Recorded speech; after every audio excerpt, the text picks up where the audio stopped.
Huh? It was a little scary, but yeah, go ahead. What's scary about that? I'm confused by your reaction. You don't want people to care for you? I don't think so. Yeah, I don't know. It's weird. Yeah, I'm not sure. Sounds like it. Okay, but yeah, I'm go going for to it. ask you, okay? Yeah. So I recognize, okay, so first thing is when someone, sorry, I'm getting emotional. Hey, what's up, dude? Nothing much. What's up with you, dude? Dude, give me a second. I Okay. can't see your camera. That's because I haven't turned it on yet. Well, that would explain. Hold on. There you People go. can't hear you either. Okay, well, that's your fault. Hey, what's up, dude? Nothing much. How's it going? Good. I am so happy to be talking to you today. Cool. I'm happy to be talking to you.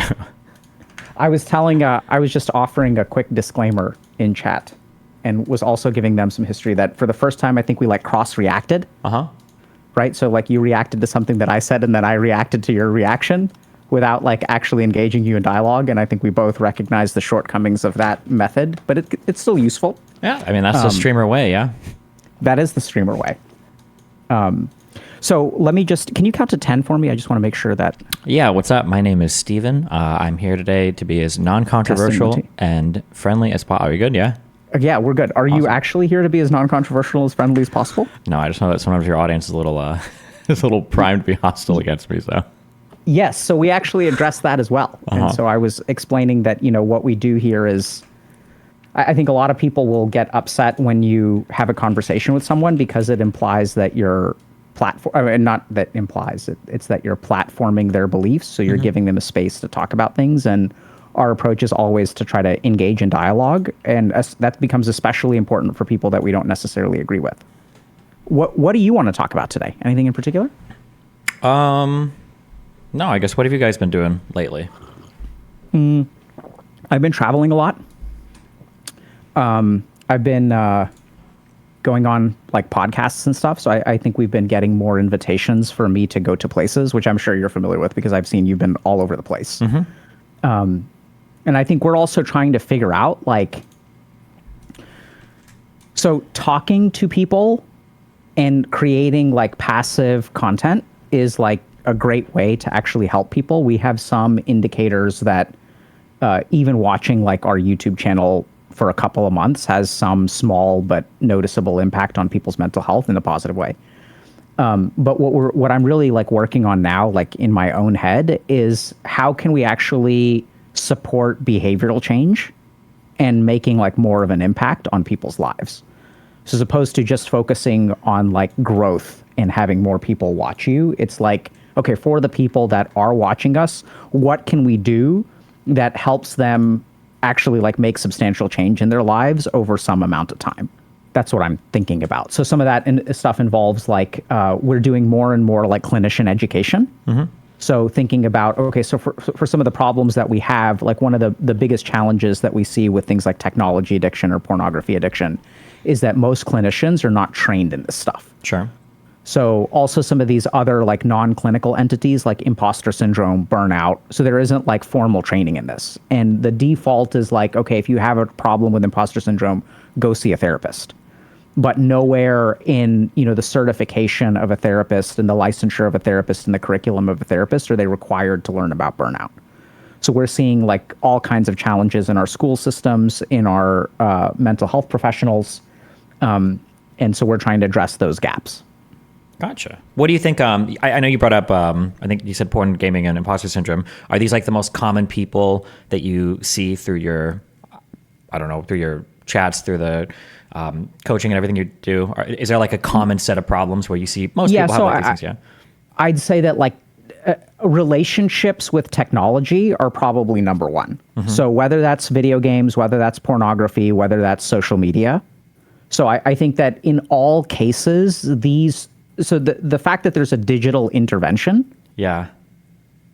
Anyone who uses a digital intervention is using certain methodologies to increase the engagement of that digital intervention. Okay. And so that increase in engagement means more utilization of the thing, which then moves us closer to addiction, which then costs people time in other dimensions of their life. So I'd say tech addiction is number one. Okay. Can I tell you something that's very, very, very annoying to me? Yeah. So I'm sure you see on the internet There's a lot of feelings about you've got like capitalism, communism, in terms of like atomization of society and how capitalism alienates us. You've got people that complain about loss of religion. You've got people that talk about red pill and feminism. And all of these people have all these ideas about what's going on with society. And I feel like it's not very sexy or fun to talk about. But I honest to God feel like 90% of the changes that like young people are going through have to do with cell phones and the internet. And it blows my mind that nobody talks about that. I feel like if you look at the vast majority of, well, let me qualify. I'm sorry. When I say nobody talks about that, I mean, when people are talking about diagnosing social ills, it's always, it's got like such a heavy like political or like, some sort of like critical analysis of society. But it feels like people don't talk enough about how much cell phones and the internet have fundamentally altered every single aspect of our lives in like an unrecognizable way. Yeah, I mean, I agree. I don't get quite as frustrated, I think. But what's frustrating about that to you? I feel like the substitution of real life interactions and the disappearance of more and more places where I've got a friend that calls them warm places, where basically it's places where you go and when humans are around other humans, opportunities for relationships, for friendships, for collaboration, like these things just kind of organically sprout. And those places are slowly disappearing and they're being replaced by more and more online spaces, which have some major benefits and some major downsides. And I feel like that's like fundamentally altering the fabric of how we all relate to each other. Like for like a more tangible point, I keep seeing these like charts going around where you can see like, oh, how do you meet a girlfriend or boyfriend? And it's like the vast majority meet through friends, some meet through like school or work. And then like as of 10 years ago, you see like online stuff go from 0% to like 65% in terms of like how we meet our significant others now. And it's just crazy to me that there isn't I can't imagine. I'm sure. I think you're a tad older than me, right? I'm 35. I can't imagine like living in school with social media. Like just imagining the pressure of I have to go home and now I'm still 100% connected to every single person. That is unbelievable to me. And I feel like people don't talk about that as much as I would imagine it would warrant. Yeah. Yeah. So it's interesting because I think people do talk about it. I think it's so funny because it's almost like exactly what you're describing is like what you're running into, which is that, so you're saying, okay, like people blame capitalism, people blame communism, and you're saying the problem is that people don't talk about the loss of third spaces. Or cell phones or the internet. There are a lot of people talking about that. Sure. It might be also that I select for these obviously heavily political spaces. So I think that's what's going on. I'm falling victim to my own diagnosis. Exactly. True, right? yeah, So now based on your social media algorithm, you are seeing like, oh, everyone is like misdiagnosing the problem. Or you are now attributing, so for someone else, oh, everything that's wrong in the world is capitalism. Sure. And now for you, kind of, I'm oversimplifying here, and I don't actually think you think this, but everything wrong with the world is that people don't talk about the fundamentals. I think a lot of people are talking about the fundamentals. Okay, that's good. I think the challenge is that I completely agree with you that the problem is that the question of cell phone and internet use is being talked about in places that are separated from cell phone and internet use. Right. Can you repeat that again? Say that again. Yeah. So the places where people are talking about it are largely separated. That's not precisely true. I'll give a couple examples. But the problem is the places that these discussions are happening are not to the audience that needs to hear it. So it's like educators talking to psychologists or like therapists talking to, instead of like talking to children. If you go to like the American Psychiatric Association conference, which is actually happening right now, like the amount of time they spend on digital stuff and the impact of the internet has skyrocketed. Yeah. Okay. Gotcha. But you do have some popular media people. Like I think, there's this guy named Jonathan Haidt. I've never met the dude, but he's like wrote a book and is advocating for like basically no cell phone use under the age of 16. I kind of agree. Yeah. Jeez. And so there are people talking about it. And I think he's getting like mainstream traction and stuff like that. So I think, and I'm also like part of this, this task force that is defining like some of the nature of peer support for addictions and things like that. So like these conversations are happening, but I think the challenge is that the people who are falling victim to this are usually on the internet, and that kind of content is hard to disseminate on the internet. Yeah. Because as you pointed out, it's not sexy. And what most people resonate with is like emotional activation. Yeah. That's what pushes content. Yeah, yeah, I So 100% agree. Yeah, yeah, yeah. I think to kind of riff off of that a little bit. So I think one of the biggest challenges that I see in our society is that we don't hone our perception. So this is kind of like has been my shtick for the last 18 months, where if you look at like what we work on, so we'll work on things like emotions, we work on things like logic, but human beings, generally speaking, do not question their perception. Their perception is very like atrophied or underdeveloped. Can you be a little bit more, when you say perception, do you mean like how we introspect on ourselves, how we understand how other people are thinking, feeling? Yeah, go ahead. Literally how we perceive. So there's a great yogic concept called glishta. Okay. Glishta means coloring. So if you look at the way that you interact with the world is like objective, but then your mind adds some color to what you see or what you perceive. So if I text you and you don't text me back within 10 minutes, the fact of the matter is that you haven't texted me back in 10 minutes. But then what happens is my mind attaches a significance to that. Yeah. And what happens on the internet is that we're reacting to all of this stuff like tweets or whatever. And then like we don't look at what our mind, so we judge something when we say this person is bad because I see their tweet. What we don't pay attention to is what is all the ambiguity that my mind fills in, which is actually a lot, especially on places like Twitter. Yeah. Because the shorter form the content is, the more your mind has to fill in. Yeah, it's like when you remember old video games as looking way better than they actually were, and then you go back and you look at it, you're like, wait a second. Yeah. Absolutely, right? So our mind adds quite a bit to the equation. And I think the whole problem is we don't realize that. And furthermore, the less we realize it, the more what our mind adds to the equation goes out of our control. So literally in the process of psychotherapy, what we do is you have an interaction with someone, like let's say like someone has a history of trauma, and then they go through the world and then their brain interprets these stimuli through the lens of trauma. So literally in psychotherapy for trauma, what we do is go through the process of removing what your mind is adding to the equation, the implication. We do the same thing in social anxiety. Oh, this person didn't do X, Y, Z, and therefore this means this. Yeah. So we know that this process has a lot of clinical benefit. Yeah. And so in the yogic system, what we try to do is aklishta, which is remove all the colorings of our mind. And then you have a direct perception of the world as it is. Interesting. Okay.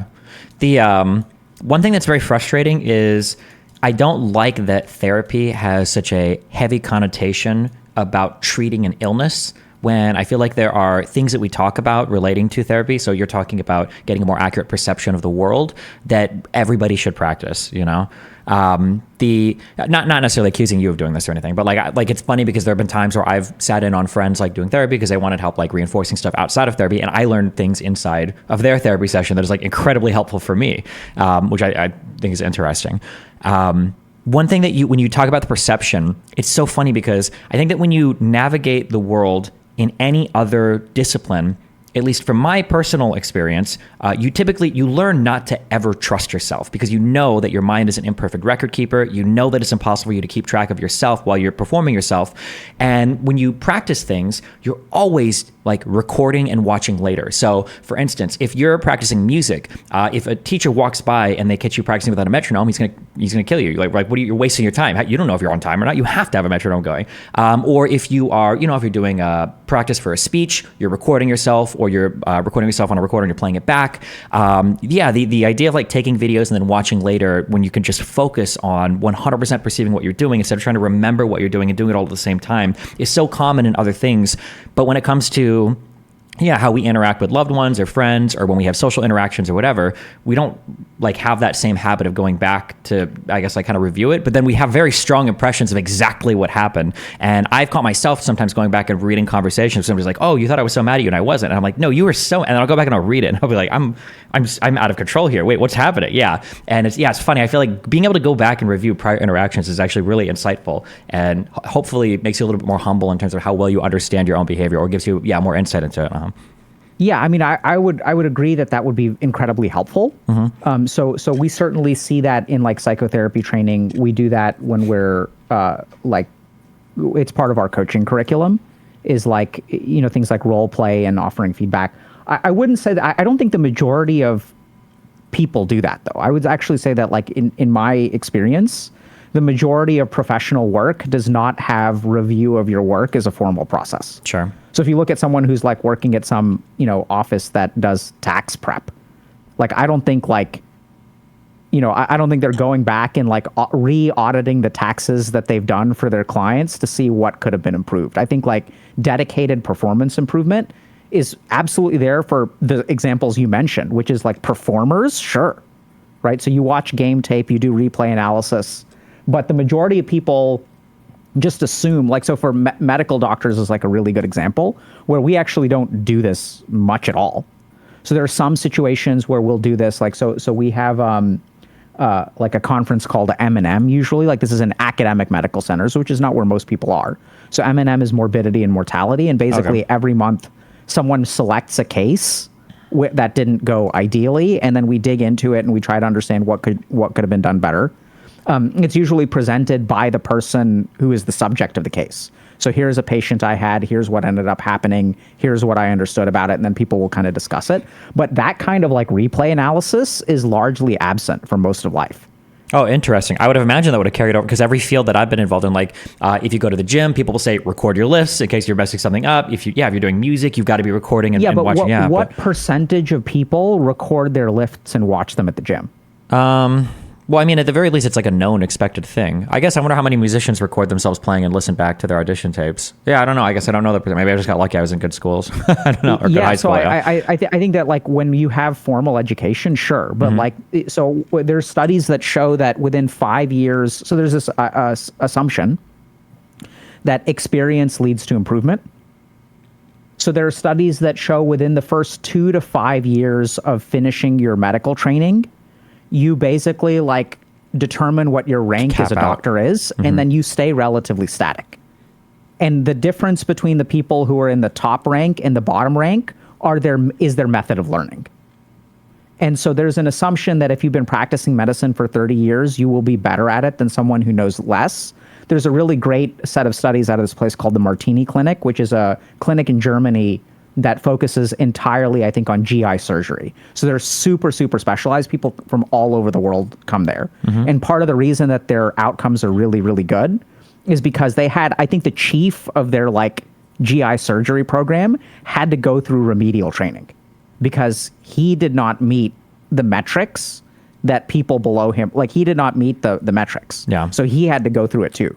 So this process of systematic improvement is actually, like, I think in the minority. Like, most people just show up, do their thing, and rely on relatively systemic issues of process improvement. Okay. Right? You have like performance reviews at work, and they like collect something, and it's just like kind of a stock sort of thing. You're probably right. I think I actually probably agree with that. It's depressing, but yeah, it's like I'm sure I've said this to you before, or we've said it to me, but like the idea that in high school you learn that practice makes perfect, and then when you get to college, they tell you that's absolutely not true. Perfect practice makes perfect, and the way that you practice and the way that you train is far more important than the hours that you spend just grinding away at something. Yeah. Yeah, I mean, I've been stuck at basically the same rank in Dota for the last 5 or 6 years, and I started working with a coach, and like, I've gained about 60%. Yeah, I've moved up by like 60% of MMR within like 2 months. Geez, so what are you now, like 1,700? I'm just kidding. I'm so sorry. You've made fun of my league rank before. Okay, I take it personally. I was 1,700 when I started. I'm like 2,800 now. That's so, okay. Well, listen, enough. I grinded league for 4 years and I couldn't make it to Diamond 4 again. So you know what? We all have our faults. Yeah, that's fair enough.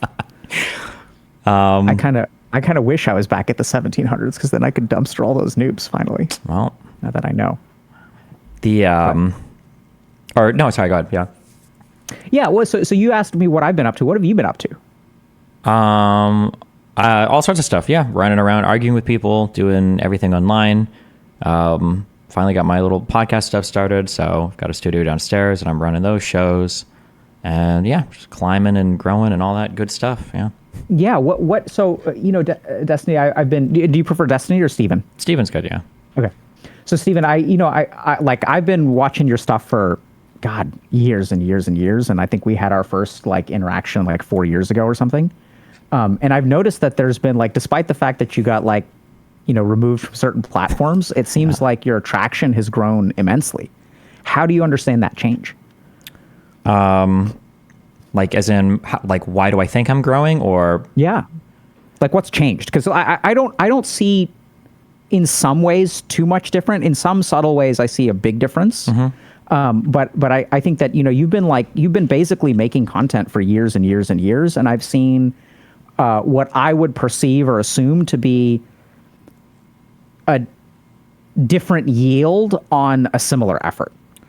Oh, sure. I think that, without sounding self-aggrandizing, coming off of what we just talked about, I put a lot of work into introspection and into like iterating on things that I've done.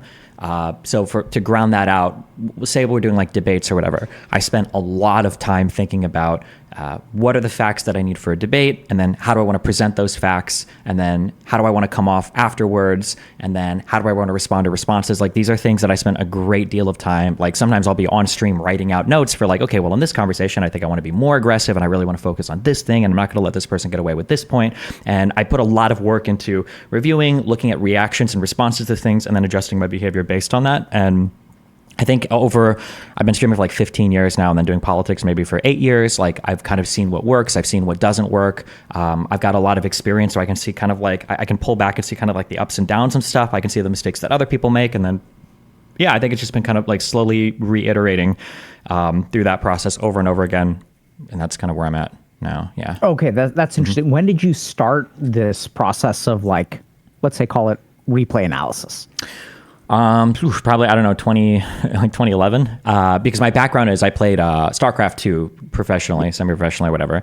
And in StarCraft, the way that you play is you grind and grind and grind. And as you're playing, let's say that you play a certain race, you run into a certain build and you lose to it. Okay, well, I'm going to try making my hatchery one supply sooner, or I'm going to try, scouting this overlord 30 seconds sooner, or and you like kind of slowly tweak things until you can defeat it. And that kind of iterative learning process got super hammered into my brain, one, through music. I went to college for music, and then 2, through StarCraft. And then, I think you can apply the same skill set probably to almost anything in life. And then debates and everything were the next thing. Yeah. Interesting. So you haven't noticed, or you would not. So there hasn't been much change. Things. It kind of feels like sometimes in life, it feels like you work at stuff, and then you kind of like whoop, and then you kind of work at stuff, and then it's like whoop, and then you kind of work at stuff. So like, there's like a feeling that I kind of like plateaued for a bit, and then something happens, and then it feels like I've got a big bump, and then it kind of like that. So no, I don't think over the biggest change is 7 months ago or 6 months ago is probably ADHD medication. But aside from that, I think everything's just kind of been like small tweaks. And then once you've made the small tweaks and you've prepared yourself, you're waiting for kind of the opportunities. And then, luck is preparation meets opportunity. Then an opportunity happens, and then you jump on it, and then you kind of like continue to move from there, I would say. Yeah. Interesting. So, and I'm kind of curious if this is okay to talk. Like, is this interesting to you? Yeah, for sure. Whatever you want to talk about. Yeah. So I'm curious what your like personal experience of the fluctuations in how the world receives you is. So do you feel like before this stuff happened, like, how did you feel about it? How do you feel about yourself now? So it's clear to me that I'm kind of curious about your subjective experience of this as opposed to the objective process of improvement and growth. Yeah, I don't know if it's because I grew up, if I've got that dismissive, avoidant archetype or whatever. I'm not, whatever it is. I grew up very, I think I'm very emotionally independent of other people's evaluations of me. So I think it's pretty normal that people, if you're in a room and there's 10 people saying you're, a big meanie, you start to feel like a big meanie. I think it's a really normal human response, is that we kind of reflect what other people say about us into ourselves. And I don't seem to do that as much. So it gives me a lot of resilience in terms of dealing with people publicly. Obviously, I have conversations, and obviously there's a lot of people that have very strong opinions about me that I feel are not true, but it doesn't like negatively affect me emotionally. But for whatever reason, also, I hope I have like the intellectual humility to understand that, like, well, if a whole bunch of people disagree with a certain thing, I need to be very careful, because I'm essentially wading into an arena where I'm saying, well, I'm right, and these 150,000 people are wrong. And 99.99% of the time a human does that, you're wrong. So I guess it's trying to balance out. It's trying to balance out to make sure I'm not being emotionally affected, but also to make sure that I'm not being too too resistant to any sort of external criticism, and balancing that out is definitely very challenging. Because even when there's a room full of people saying like something horrible about you, usually there's some underlying fact of the matter that they're hinting at, and it's good to understand at least why people think that way, rather than to turn a blind eye to it and say like, oh well, screw you, you guys are all you just haters, I don't care, and then just kind of like walk away from it. So that's interesting. So I'm kind of curious, what do you how do you think about yourself? I like to think that I have like really strong foundations that I've kind of like built myself off of. So I have some internal, like understanding of what I believe to be good and moral. And then I think that kind of like stems out into, how I treat other people, how I approach my work, and then the impact I think I should have on the world. And then I kind of like try to build all of that out from there. And then I hope that at the end of the road for all of these, I'm also receptive enough to make slight changes in like my applied positions if I feel like other people have shown me that they're not congruent with my internal positions. That's like very broad. If we get more specific, I can be more specific, or yeah. Yeah, so I've got a pretty specific question Sure. for you. Do you think of yourself, I'm not asking if you are or aren't, in your mind, if I was like watching your thoughts over the course of the day, do you think of yourself as successful? Yeah, of course. Yeah, for sure. So you have thoughts about your success throughout the day? Yeah, I think about, well, I don't know if I'd say success, but like, I definitely like, I try to ground myself a lot in terms of like, where have I been? Where am I at now? Like, where can I be in the future? Like, am I orienting myself correctly? Like, am I squandering or wasting like an opportunity? I try to keep track of all these things. Yeah. Do you feel proud? Yeah, I would say so. Yeah. I think so. Interesting. Yeah.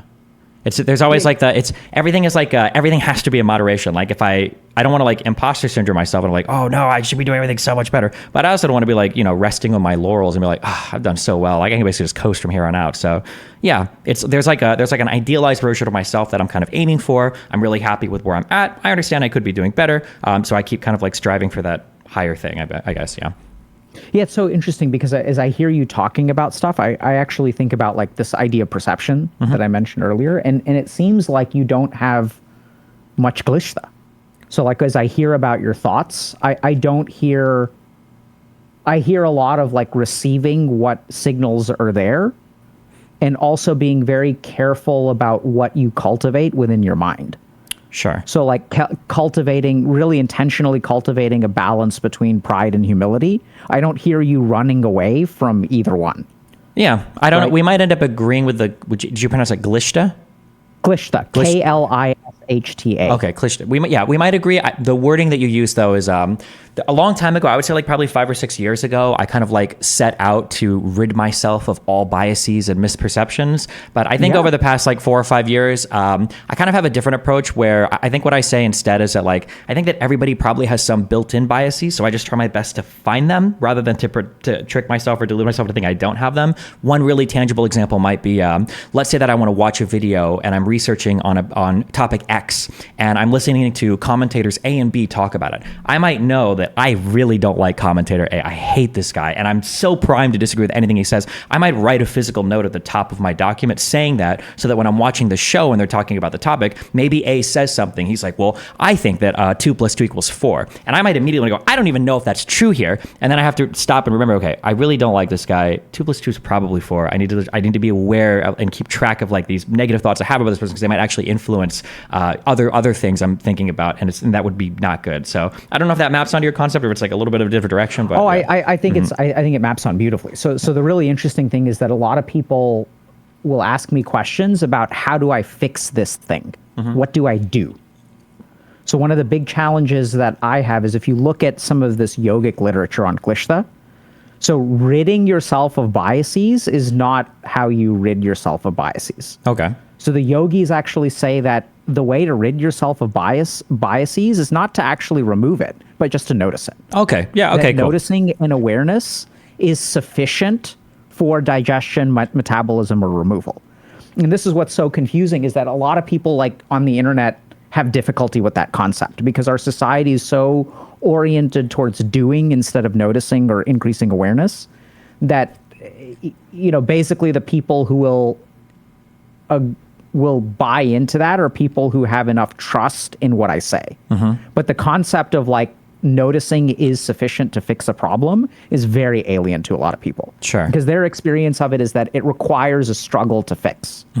Okay. So they'll struggle with something, right? And then on willpower, you overcome it one day and then you lose the next day. So you naturally default to thinking, okay, I need to boost my willpower so I win every day. They don't recognize that you can melt away the source of the want or the desire or the conflict through awareness. Okay.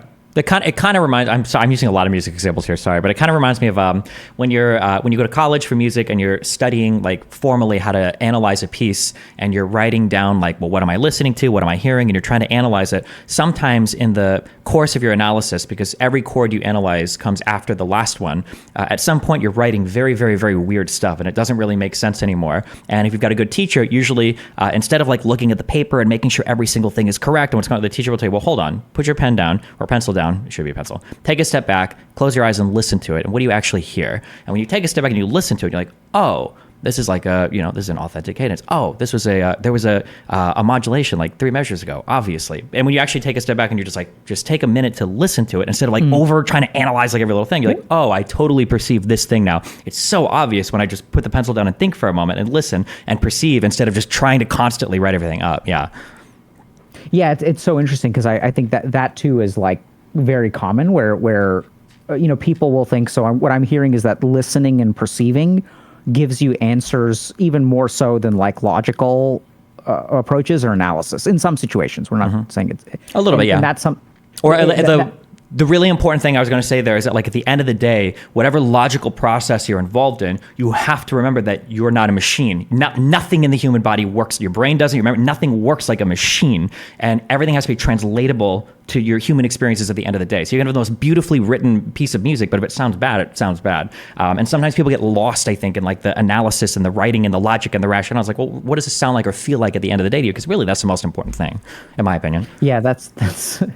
I'm learning a lot because I think this is also something that I struggle to help people understand, right? So sometimes when you're working with someone, they focus a lot, like for example, like people who are super like into red pill or take whatever thing people believe, right? This is religion, economy, tacos or burritos, like whatever. Sure. And they'll think that they'll use a lot of logic in their mind, but I think a lot of people don't recognize that logic can be hijacked by other parts of your brain. Yeah. Especially your emotions, and especially even more so than emotions, your ego.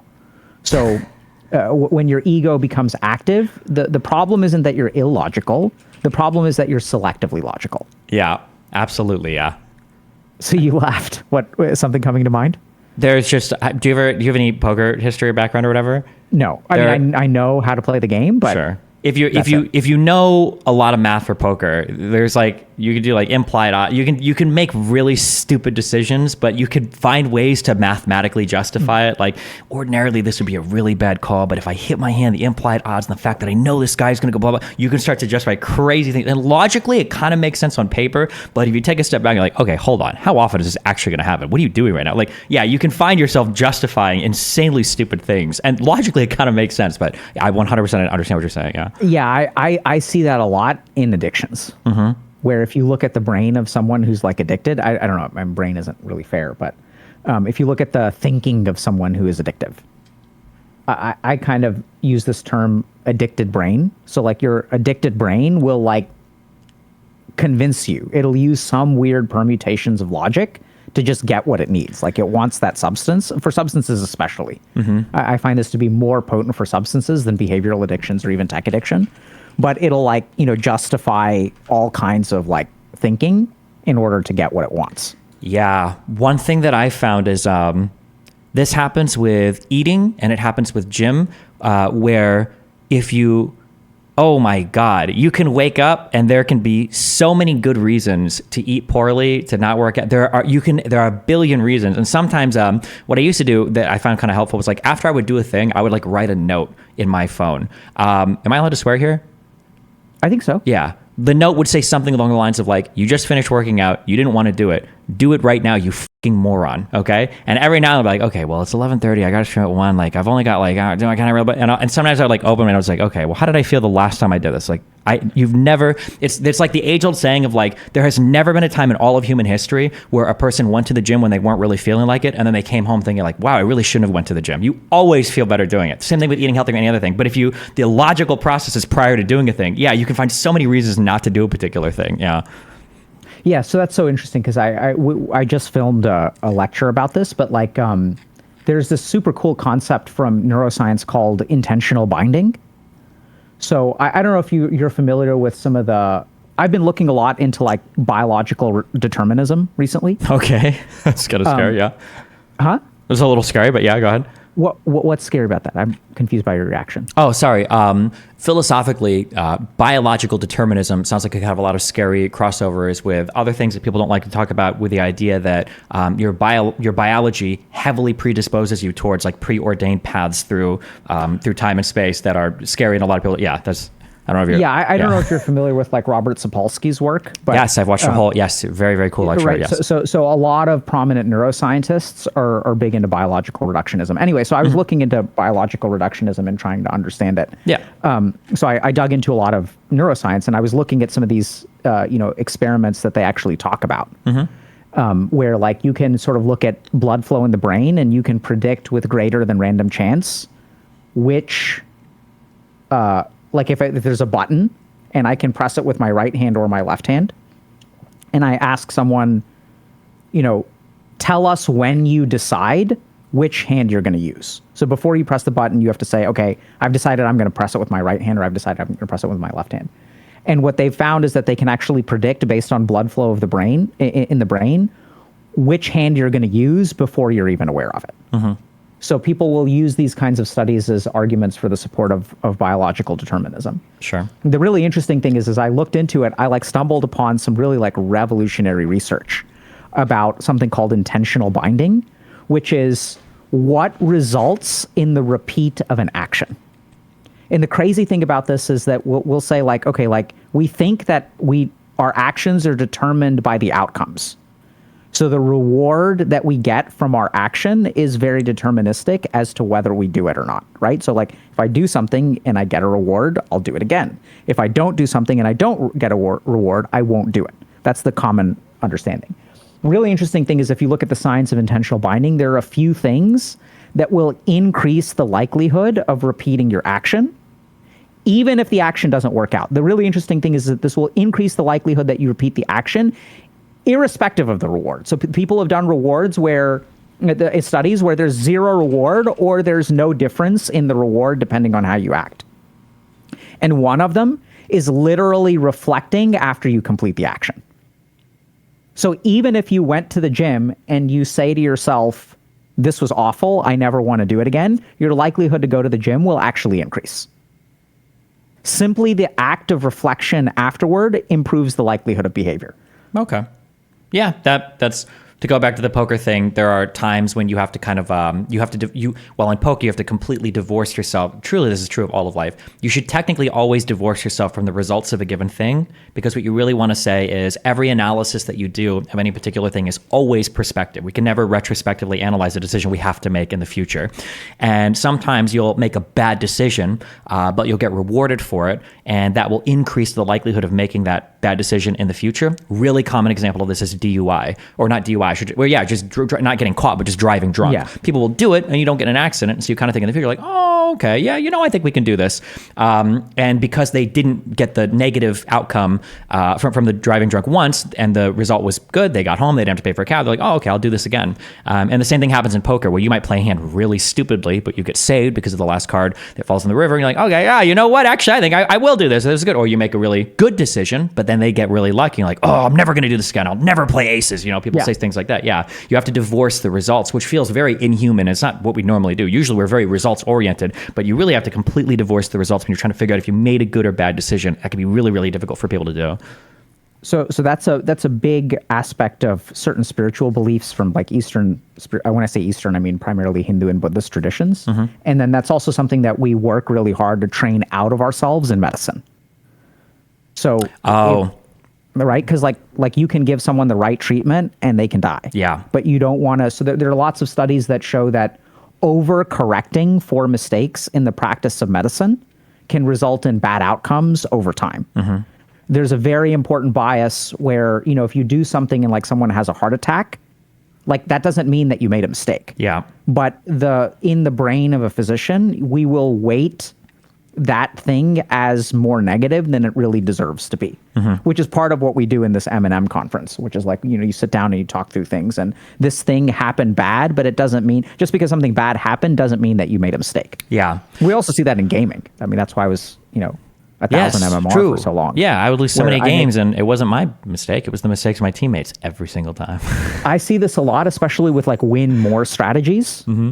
So like there's like in Dota, there's like a greedy build that you can do where you make an item. I don't know if there's something equivalent in LoL where you make an item that gives you more money. So you're investing a lot, and you basically dump all this money to like make more money, which is fine if you're like an ADC or something. But sometimes greedy supports will build it. And then like what happens is in the few games that pays off, like in some games you just get rolled because instead of having like a useful item, you have this like economy dump. Yeah. But in the few games where the game runs long and the item pays off, it feels so good. It's like, oh my God, if I hadn't built this item, I would have nothing right now. But it like helps you make a comeback. And there's a lot of biases in like how people play video games. Yeah. Yeah, any game that has some kind of resources usually has, this is true of probably every single RTS and true of every single MOBA, where you can opt for strategies that let you build kind of like for longer term, but you could get destroyed in the beginning, or you could opt for things that are really strong in the beginning, and if you don't win early, it's like, oh God, this is going to be a miserable 45-minute game. Yeah. Yeah. So, Stephen, I have 3 different threads that I'm kind of interested in like, I'm curious if one resonates with you. Okay. One is you mentioned dismissive avoidant attachment. I was curious what you meant by that. Okay. Second thing is, you were sort of talking about plateaus and performance. Like you'll kind of like grind for a while and there's a spike. And it just reminded me of this concept that I first learned. I mean, I think that's generally true scientifically, but that I learned when I was learning tantra, and I was given my mantra, which is that my guru told me that, so like doing a mantra, so there's this idea that like when you chant a mantra, you're manifesting the powers of the universe and whatnot, all that good stuff. And that the way that he described it to me is like kind of like irrigating a field, where you start at the field and let's say there's water. And so you exert some effort. Like if let's say the river is 100 feet away from the field. And then I dig my first foot, and then there's no water in my field. Dig the second foot, the third foot, the fourth foot, the fifth foot. I can dig 98 feet of this ditch and irrigate 0%. And then once I dig that final foot, then suddenly 1 foot is worth complete irrigation. Okay. So this idea of like, grinding, and then there's a spike. So that concept I was like that popped into my head.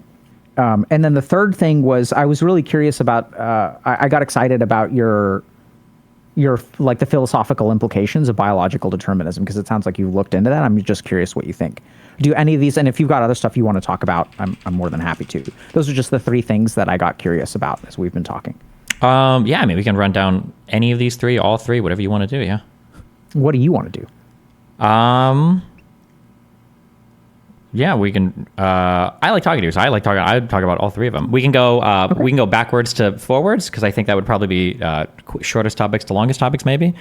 Okay. The biological determinism is an uncomfortable subject, mainly because of people call it race realism, but essentially there are very controversial ideas in the non-academic world and in the academic world that basically questions how much mean IQ differences between groups is related to these kind of like inherent, genetically determined, heritable traits related to G or intelligence. And I think that there's a lot of people are scared to venture into that world to ask questions, which means that a lot of the people that do venture into that world to ask questions have very strong thoughts about them that aren't always like scientifically based, but more politically or personally motivated, which is a little bit disappointing. But I think there's a lot of Yeah, I mean, on a personal level and on a societal level, it can be scary to think of how much your upshot might be limited by some kind of like biological container. Like, is it possible that I could never do a particular thing because I'm limited so much? Personally, I fall a lot more on the environmental side. I think almost anybody can achieve really high in a lot of areas, given like adequate training and everything. But yeah, that was just kind of, when you brought that up, that was my thoughts on that. Is that's a very, very, very controversial area. Yeah. That's so interesting because I hadn't tracked onto those concerns. So this is also because of my background and what circles I run in. But when you say so, I don't think biological determinism is genetic. Okay. So I think this is like really an important distinction. So when you say it's more environment, I think that's absolutely the case. So here's my understanding of some things, and these may be wrong. The first is that mean IQ is much more variable within a population than it is between populations. So you can take any ethnicity. Like the reason that everyone in the United States thinks that Asians are smart is not because Asians are smarter. And I remember my first day, my intern orientation at residency at Massachusetts General Hospital, like 30% of the room was like South Asian. And I was like stunned. Like I walked in and I was like, what is this? Yeah. Like there's so many brown people here.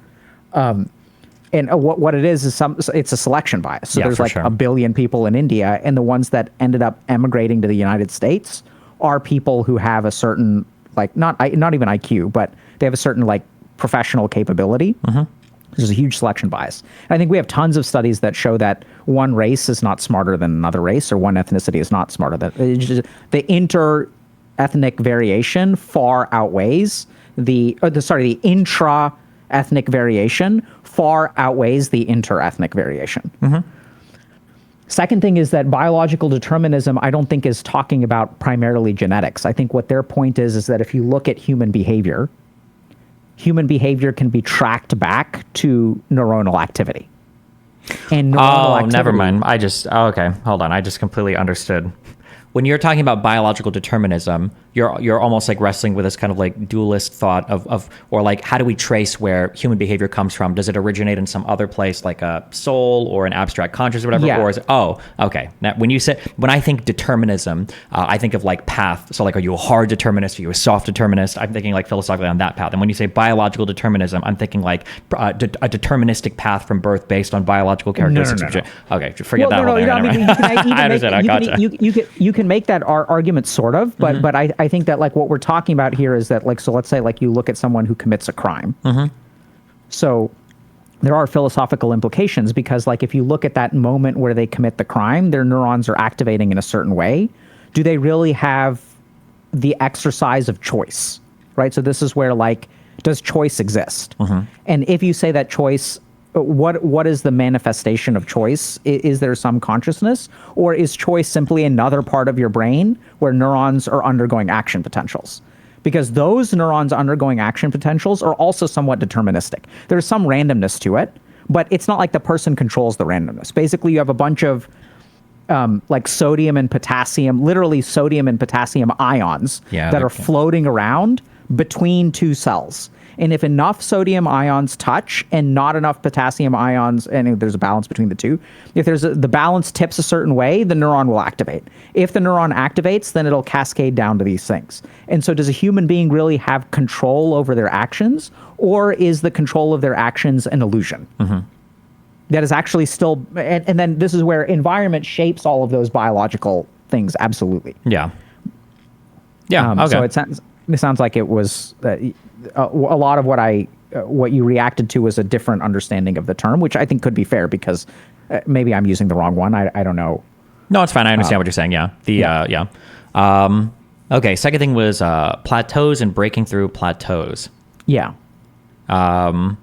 Yeah, my experience, the music thing comes up again, and then I think in StarCraft it was the same, is it feels like as a human, when you're practicing or training at something, you tend not to make like kind of a little bit of progress, and then you'll have these little spurts of growth where maybe you've been practicing, chromatic scales or playing sevens or whatever, and you're kind of like improving a little bit, and then for whatever reason, like one day it just like really clicks and you're just like killing it, and you bump your metronome up, 8 or 9 points, and you're just so much more in the zone. It feels like a lot of human improvement is that way. I don't know why, but yeah. Okay. And then third thing was dismissive avoidant. Yeah, I'm a hugely dismissive avoidant person. I'm trying. What does that mean? I feel like I have a very aggressive, like obviously public facing persona. So for debates, for Twitter, for everything else, I feel like personally, I have a very, very hard time asking for things, making criticisms, having confrontations with people. Like my MO is usually to just like, I'll just avoid this person until they go away, or like or figure out a particular thing myself and not like make any asks or requests of some other person. I have a really hard time doing that with people. I don't know why. It's very annoying. Is that something you want to talk about? If you want to, sure. Yeah. What do you want to talk about? So I've offered 3 topics. True, you're right. We don't have to. We can talk about that. Yeah, sure. That's probably like the biggest area of my life that I need to. Hold on. You've asked me like 3 times. Do I want to talk about it? I keep saying we can talk about that. Yeah, I would like to talk about that. Yeah.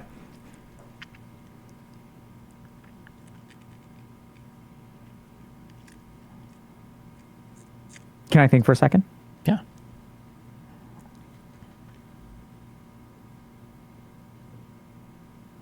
So is this interaction right here a manifestation of what you're talking about? Yeah, a little bit. Instead of me giving a direct like, hey, I would like to talk about this, I'm letting you take the wheel, and I'm like, cool to go along with whatever. Yes. So you were indicating, because I feel actually like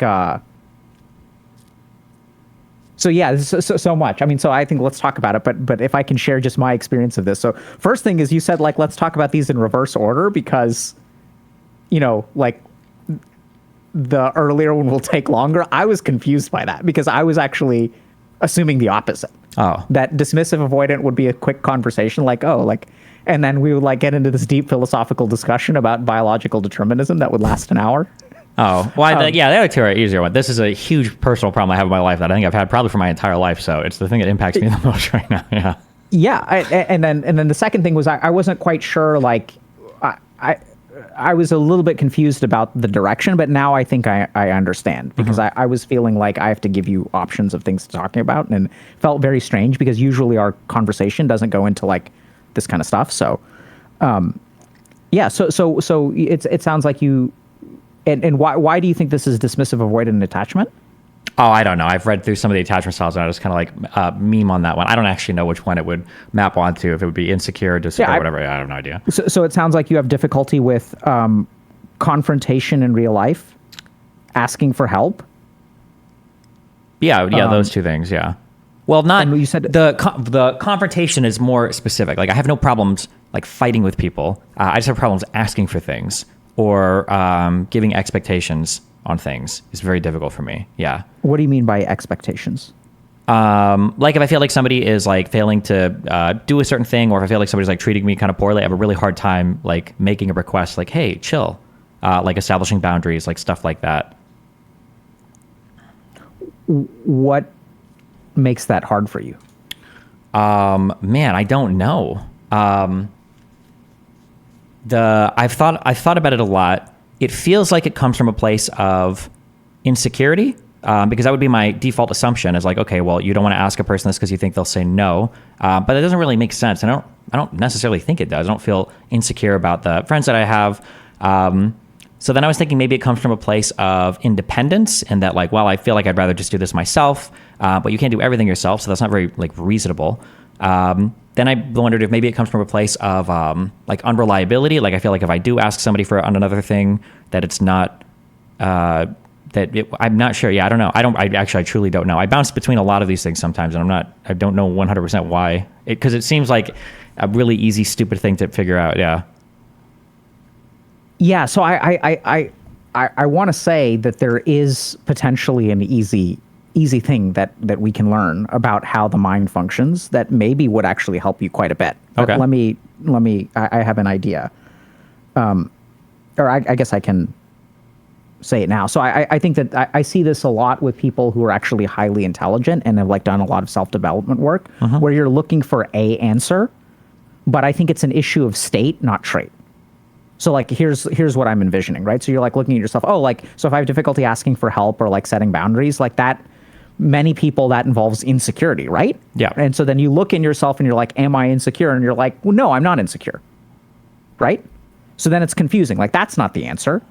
And then you're like, okay, maybe it's about independence. Like, I'm not quite sure what you meant, but let's just assume for a moment that you don't want to be dependent on anyone else. So you don't ask them for help, and you want to cultivate your own independence.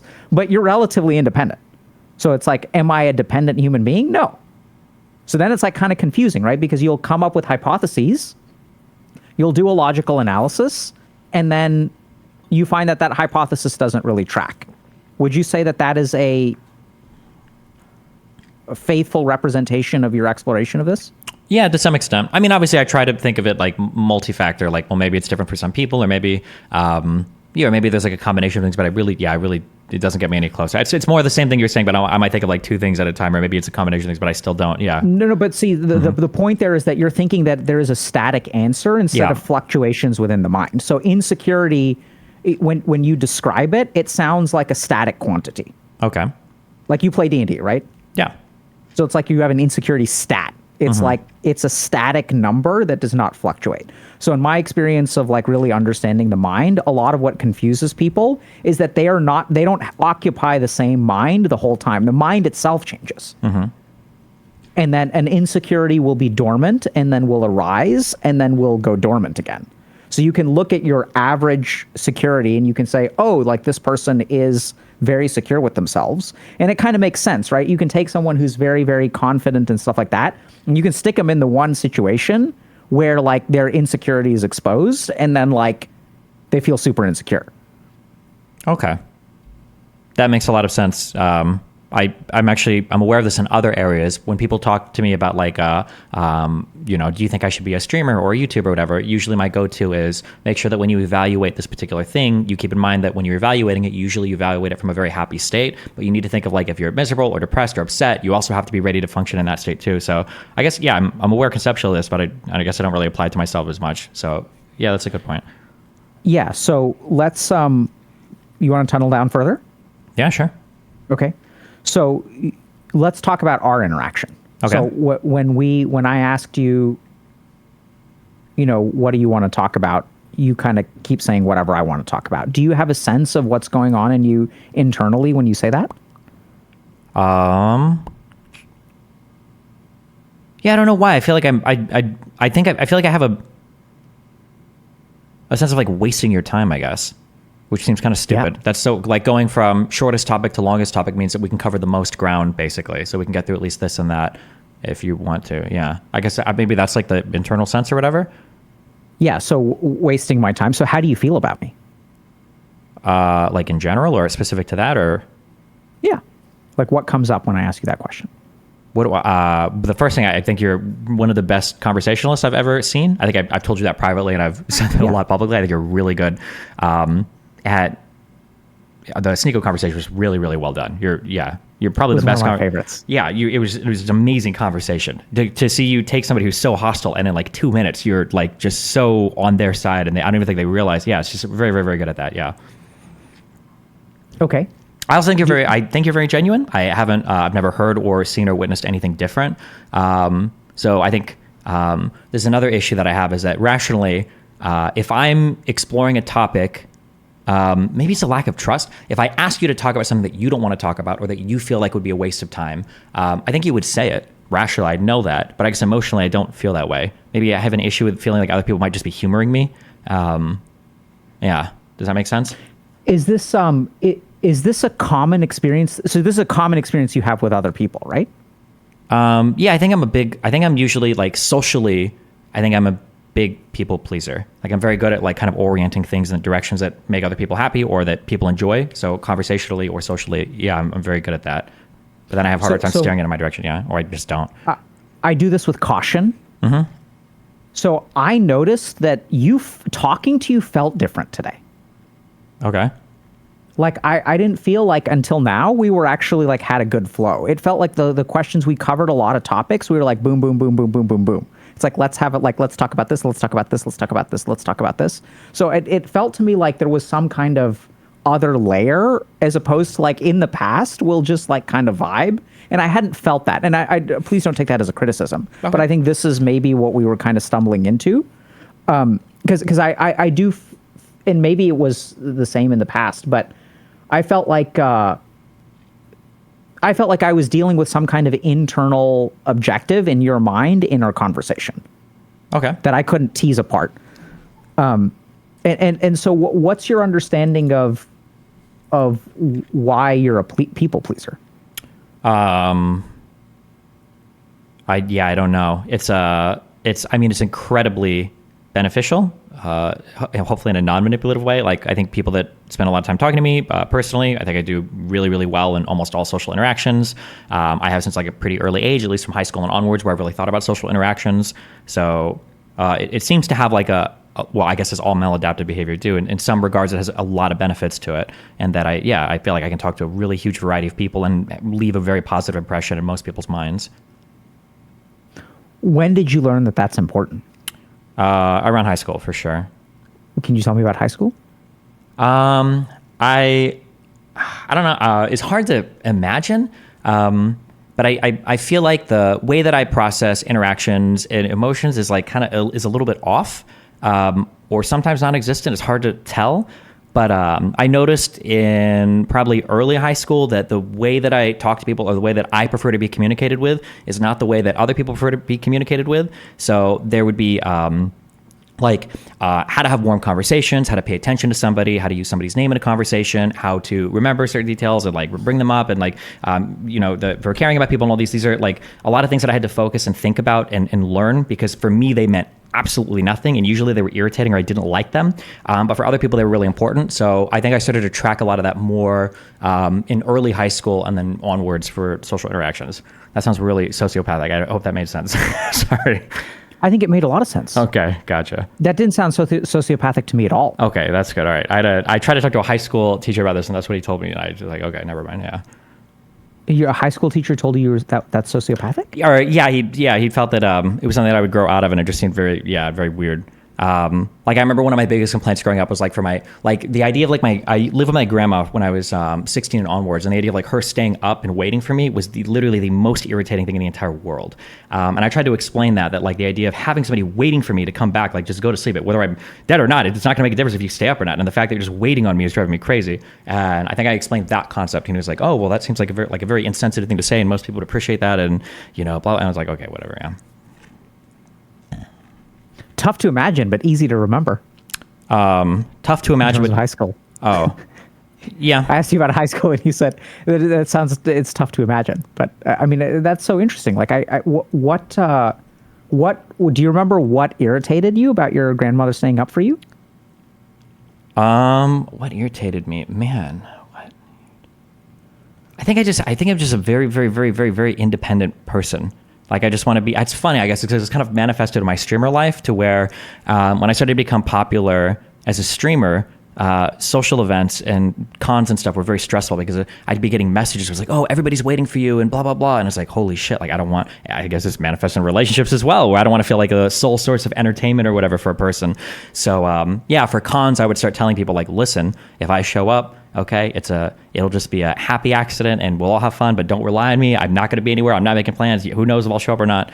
And then, I guess for grandma stuff, I just kind of want to be out there doing my own thing. And the idea there's like somebody waiting for me that's like getting stressed because I'm not in the right place at the right time, in my mind, was like very, very, very stressful. Maybe it's because earlier for my parents, they didn't keep track of me at all. So maybe I just kind of grew up with that feeling very independent, but yeah. You don't want people to care for you? I don't know. I don't think so. I don't know. It's weird. Yeah, I'm not sure. Sounds like it. Maybe it's because I think it stems from a place of not being genuine. Maybe.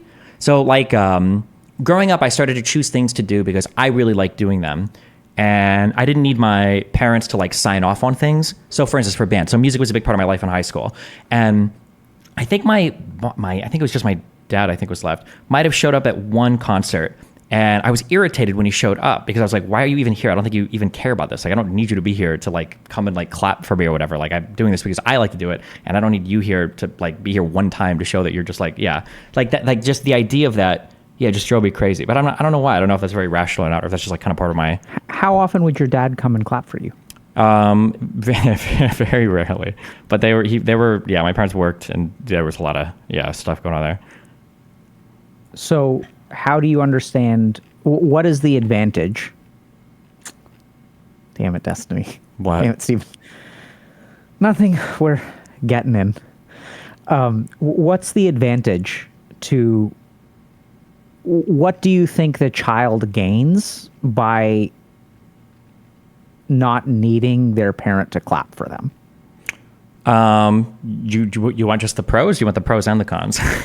I want the pros. The pros are an incredibly high sense, assuming that you go in the right direction. The pros would be an incredibly high sense of internal drive, probably a high degree of resilience with lack of public support, hopefully a lot of like self-confidence or self-esteem because you don't need the external validation, I guess, to push through things.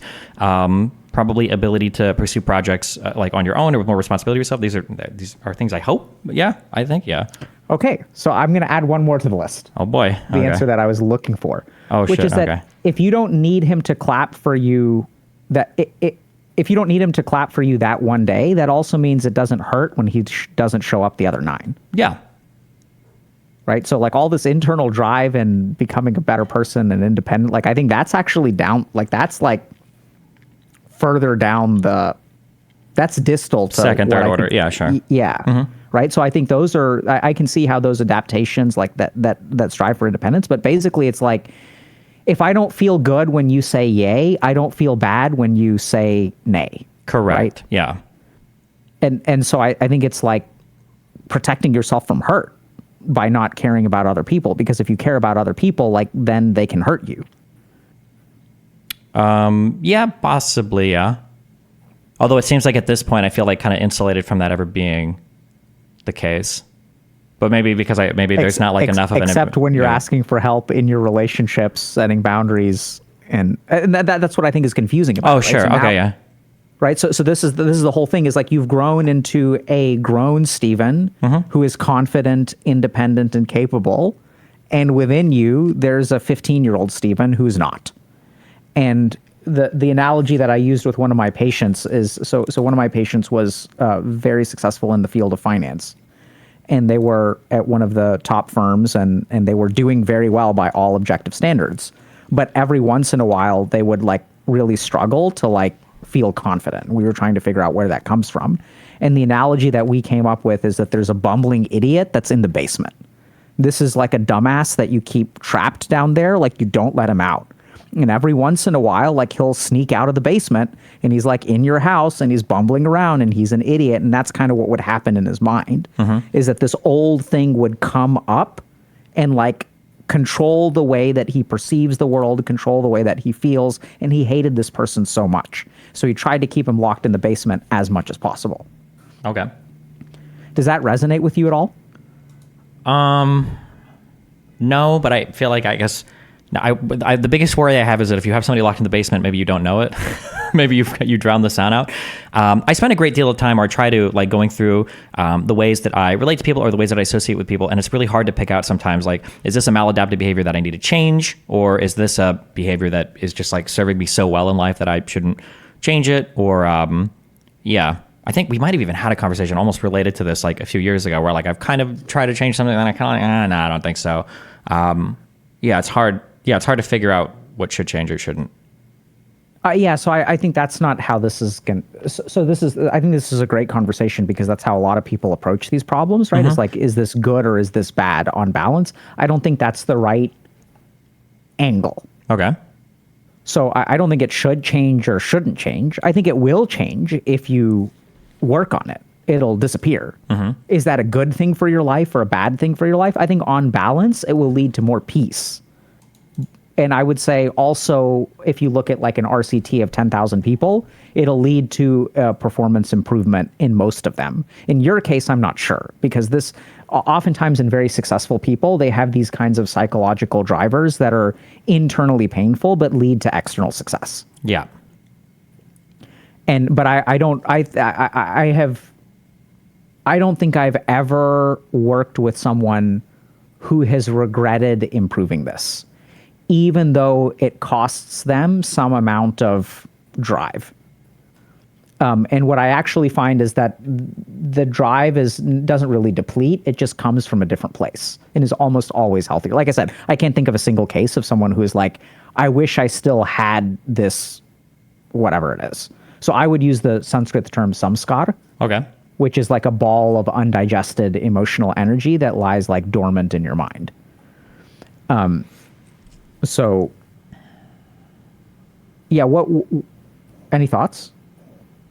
No, not yet. I think I've heard this. I've heard similar before. You might have even told me this before in the past, that like this is something that's worth figuring out. I think it kind of is to some extent. I guess it also depends exactly on what we're talking about too. Like my issue on the applied, on the most abstract level was, or the least abstract level, I guess, is being able to make requests of people, which seems very hard for me.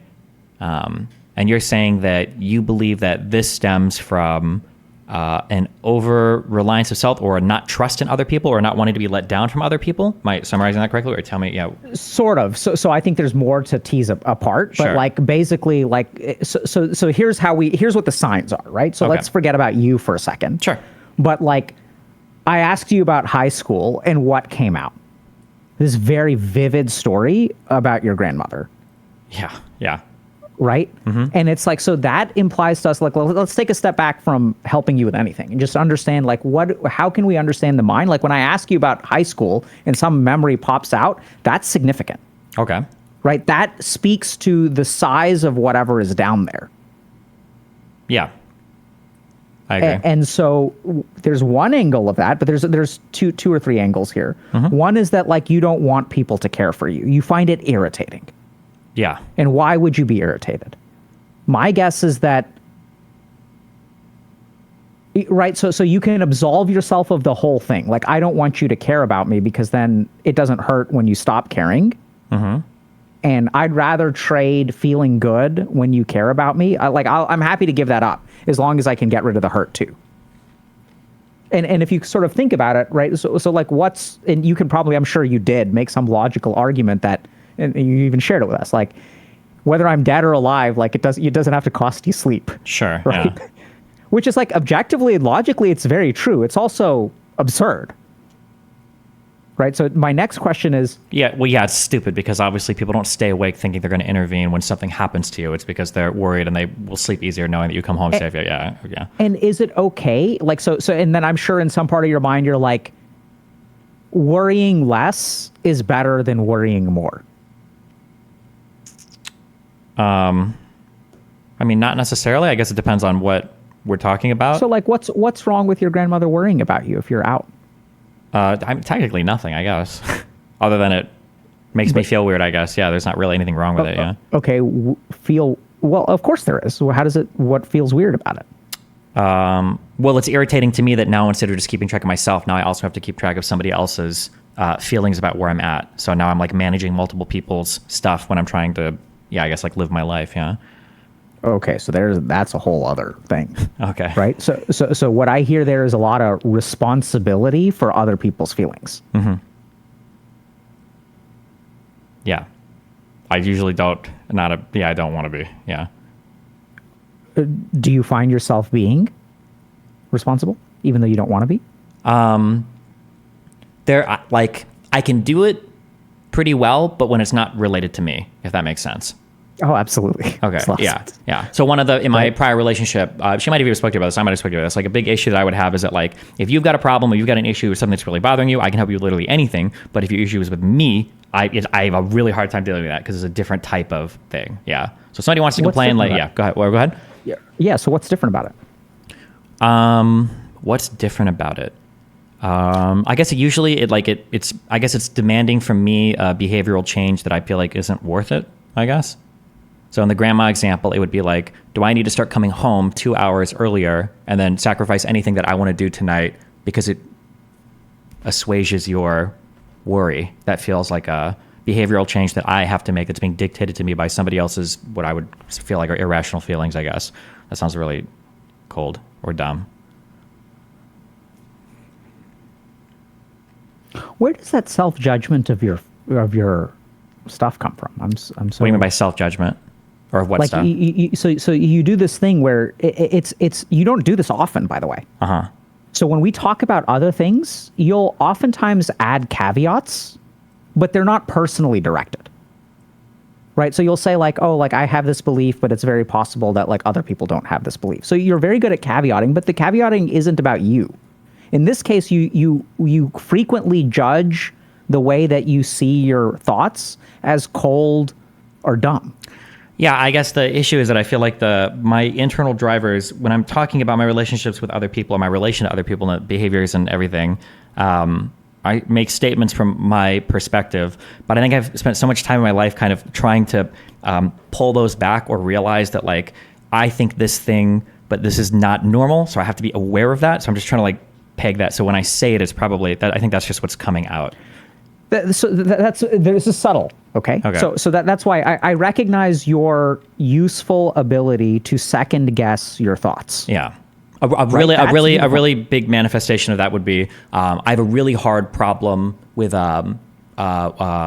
compliments for somebody I've been with for a long time. So if my partner compliments me, my immediate thought in my mind is like my partner might say like, "Oh, I think you look very handsome," and I'm thinking like, "Yeah, no shit, we're dating. Of course you think I'm handsome. Why? I don't need you to say that." But I know that's a stupid thought. It's not really a stupid thought, but I know that in the other person's mind, you want to hear like compliments and stuff from your partner because it makes you feel good, because it reminds them of how they feel about you.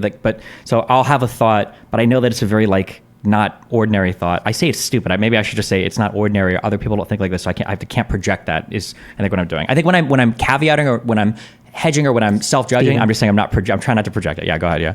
Okay. Yeah. Sorry. So I'm going to ask you a couple of questions. Go okay. for it. Like this is. Sorry. Because I love you, bro. Yeah. This is going to make you sound stupid. Okay. But yeah, I'm go going for to it. ask you. Okay. Yeah. So I recognize. Okay. So first thing is when someone. Sorry, I'm getting emotional. So when someone has difficulty with compliments in some circumstances, when someone calls what they think and what they feel dumb or cold, do you think that tracks onto insecurity? Like, is that consistent with someone who is insecure in some dimension? If somebody says that they're uncomfortable receiving compliments, you're asking me if it tracks with insecurity? And if they judge their thoughts as dumb or cold, when they feel or act or think a particular way, and they judge those thoughts in that way, do you think that tracks with insecurity? Those are the three things. I think it could. I would have to see what the self-judgment looks like. When I say that, to reiterate what I said before, when I say that something is dumb, or I shouldn't say this, I shouldn't think this, I'm not thinking that like, God, I'm so stupid for having this feeling. When I say that, what I'm thinking is that like, I understand that I think about these things in this way, but it's very abnormal, and I have to be aware of that, because if I start projecting that onto other people, people are gonna have really bad impressions of me. Yeah. Or have a very bad, I'm not gonna be communicating accurately what I feel about somebody if I act the way that I would have somebody act towards me. Does that make sense? Yeah. Yeah, it makes sense. So this is where like we also get into a weird space, because respectfully, I disagree. Okay. I think that what I feel from you is that is what you said is absolutely correct. I think that is what has built on top of a kernel of something else. Okay. So I think this has been absolutely adaptive for you, but like it's weird to hear you say this, and maybe this is my perception that's messed up, right? Maybe I'm making a mountain out of a molehill, but like it's so weird to hear you say that's dumb, because you don't usually talk like that. You're not usually so black and white. You're quite nuanced, right? So you'll talk about the shortcomings in your thought process quite frequently. Sure. Yeah. Yeah. But like I said, I think it's those- part of what we said before. I try to be like very aware of like where my thought process sits in the world, and I try to like caveat or hedge. Yeah. I understand what you're saying. So what I would encourage you to do is take a step back from that and listen to the music. Okay. Right. So like take a step back from like analyzing your thought process, and like, now I'll ask you, so now we'll pick a new topic, right? So like try to listen to the music. Okay. What is it like to be responsible for the feelings of others? What is it like to be someone who can create worry or take it away? To create happiness or sadness? What is it I'm like trying to think have more. people... The first thing that pops into my head is just stressful, usually. So stressful is an umbrella term. Okay. That is commonly used when people are somewhat alexithymic, which means colorblind to their internal emotional state. Okay. Like I get that it's stressful. Of course it's stressful. You're But what is asking me the why it's nature of stressful? that stress?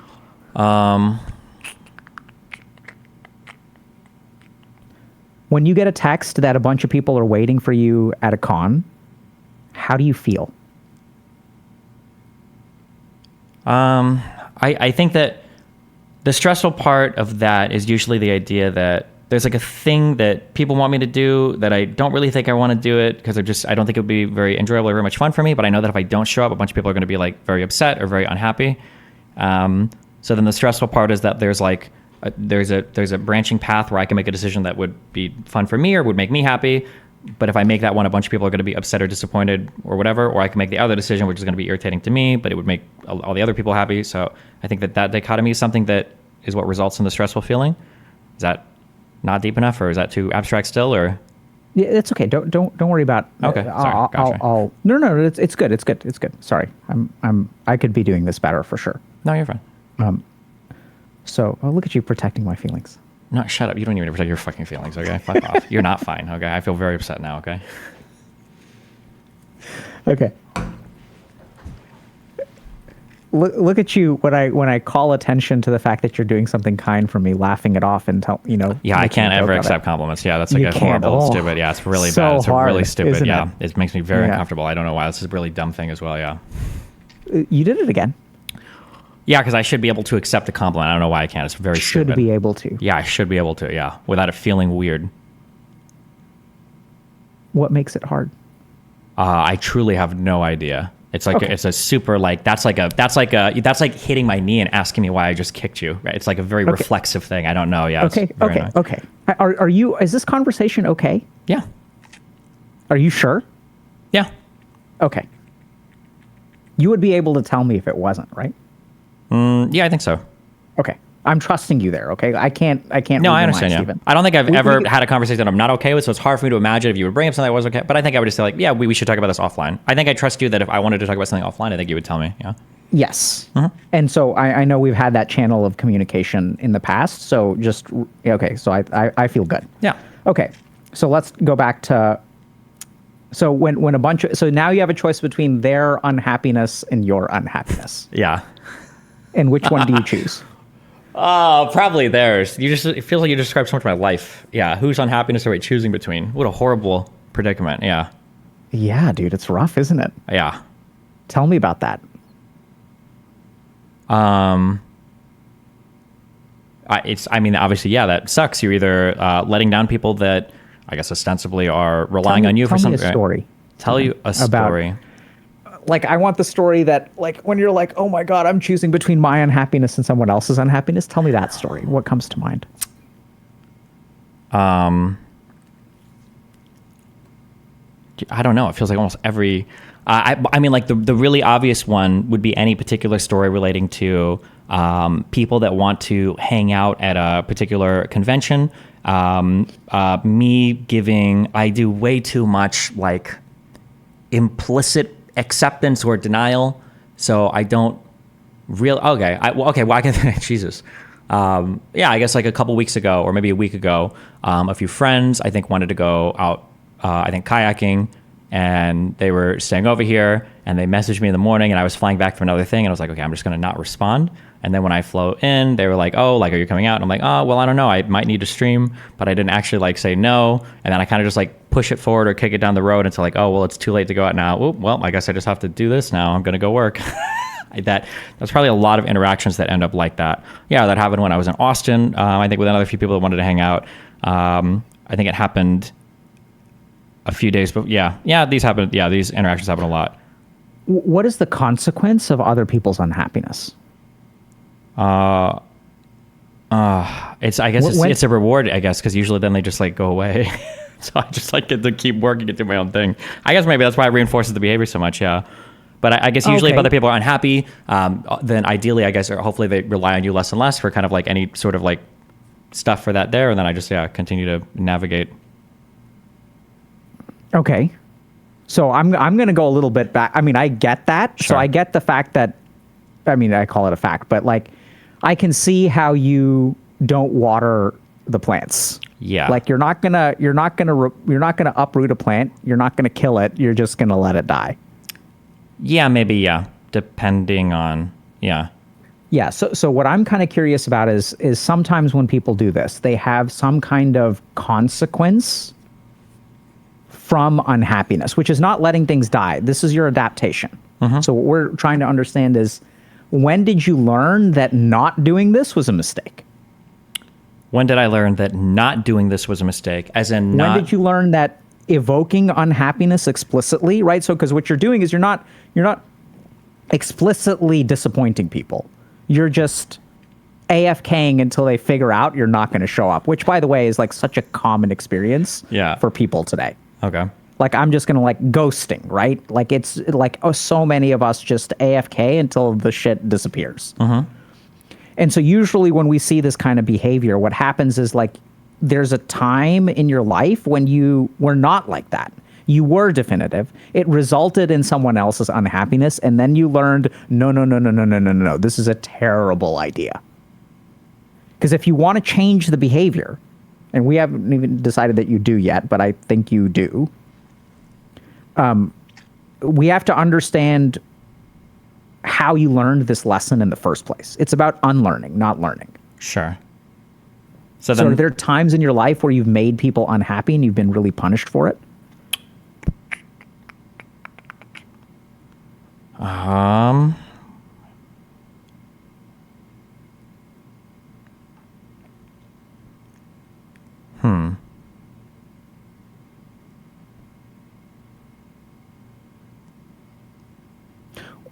I can't necessarily think of any. When did you learn to fear people's unhappiness? When did I learn to fear people's unhappiness? Probably came through my first two relationships, I think. As I was like doing school and work too much, my partners wanted to see more of me, but I like was either sleeping or working or in school, and I just didn't really have enough time. And then, yeah. So it probably would have been through my first two relationships, yeah. Okay. And what happened then when you weren't able to make them happy?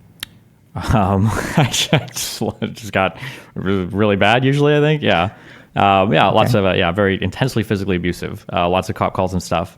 But I would say that, I think Holy shit, dude. Yeah, I was kind of dumb. It's all good. We're cool now. But I think the pattern that I would basically fall into is that like I would become more and more disconnected. The other person would try to evoke a reaction out of me, and then eventually that would escalate into them kind of attacking me until I would respond, because obviously I had to at that point. Yeah. Okay.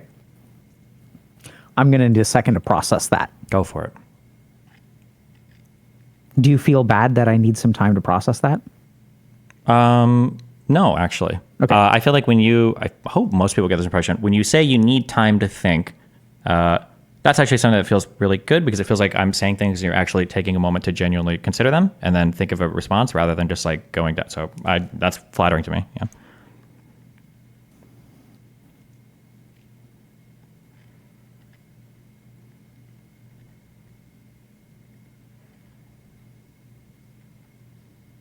So you don't want to be dependent on?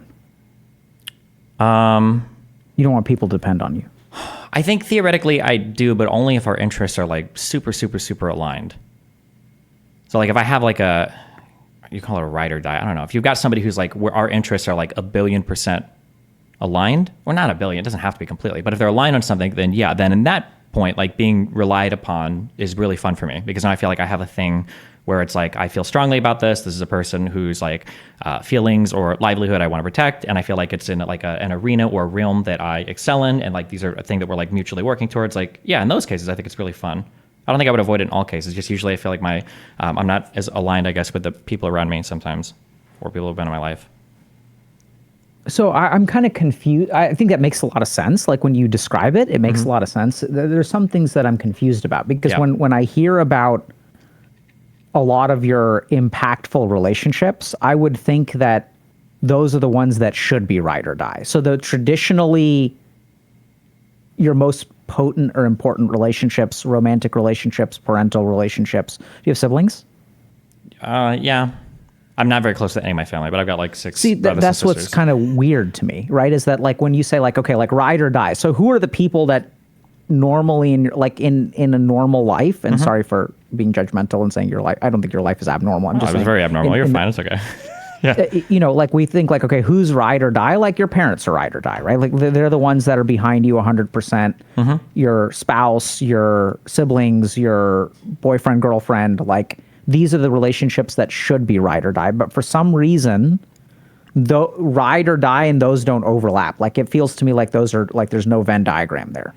I mean, like my parents and my little sister, which is probably like my immediate family, I would say, because all my older siblings are from other marriages, so they're like half siblings. Like, I think my parents would do anything for me. There are also mistakes they've made growing up, like my parents, and I've done. Hopefully, I've tried to do quite a bit for them over the past couple of years, and I think my little sister's similar. We're so different. We're just so different that the. I think if like my life utterly fell apart and I was homeless. And I like called mom and dad, like, Mom, Dad, I need to live with you. I'm like, my life, they would like, my mom would be super happy. She'd be like, yeah, Stevie, come back. Yeah. My parents super love me, I know.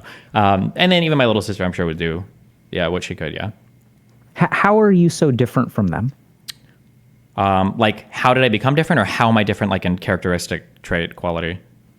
I was thinking more of the latter, but either one. I don't know. I feel like, do you know like color temperatures on lights? Sort of. I'm like a 6,000 degree. I'm like a very cold, sterile. Like when you talk to me, like I'm very like dry, witty, sarcastic, intelligent, like biting. Like that's kind of like my character. Like maybe like a porcupine or a hedgehog. Like that's how I feel. And I would say that my family is very much like the conservative, religious, loving, like. Mom is always like baking cookies and, like they try to go to church and, like those, just very, very, very different in almost every regard. Like if you saw me with my family, I think most people that have seen me with my family think I'm like adopted. It's like, this is, insanely different types of people. So it sounds like you're just, and it's nice to hear that your parents, sounds like there's a lot of actually love both sides. Yeah, I think they're loving people for sure.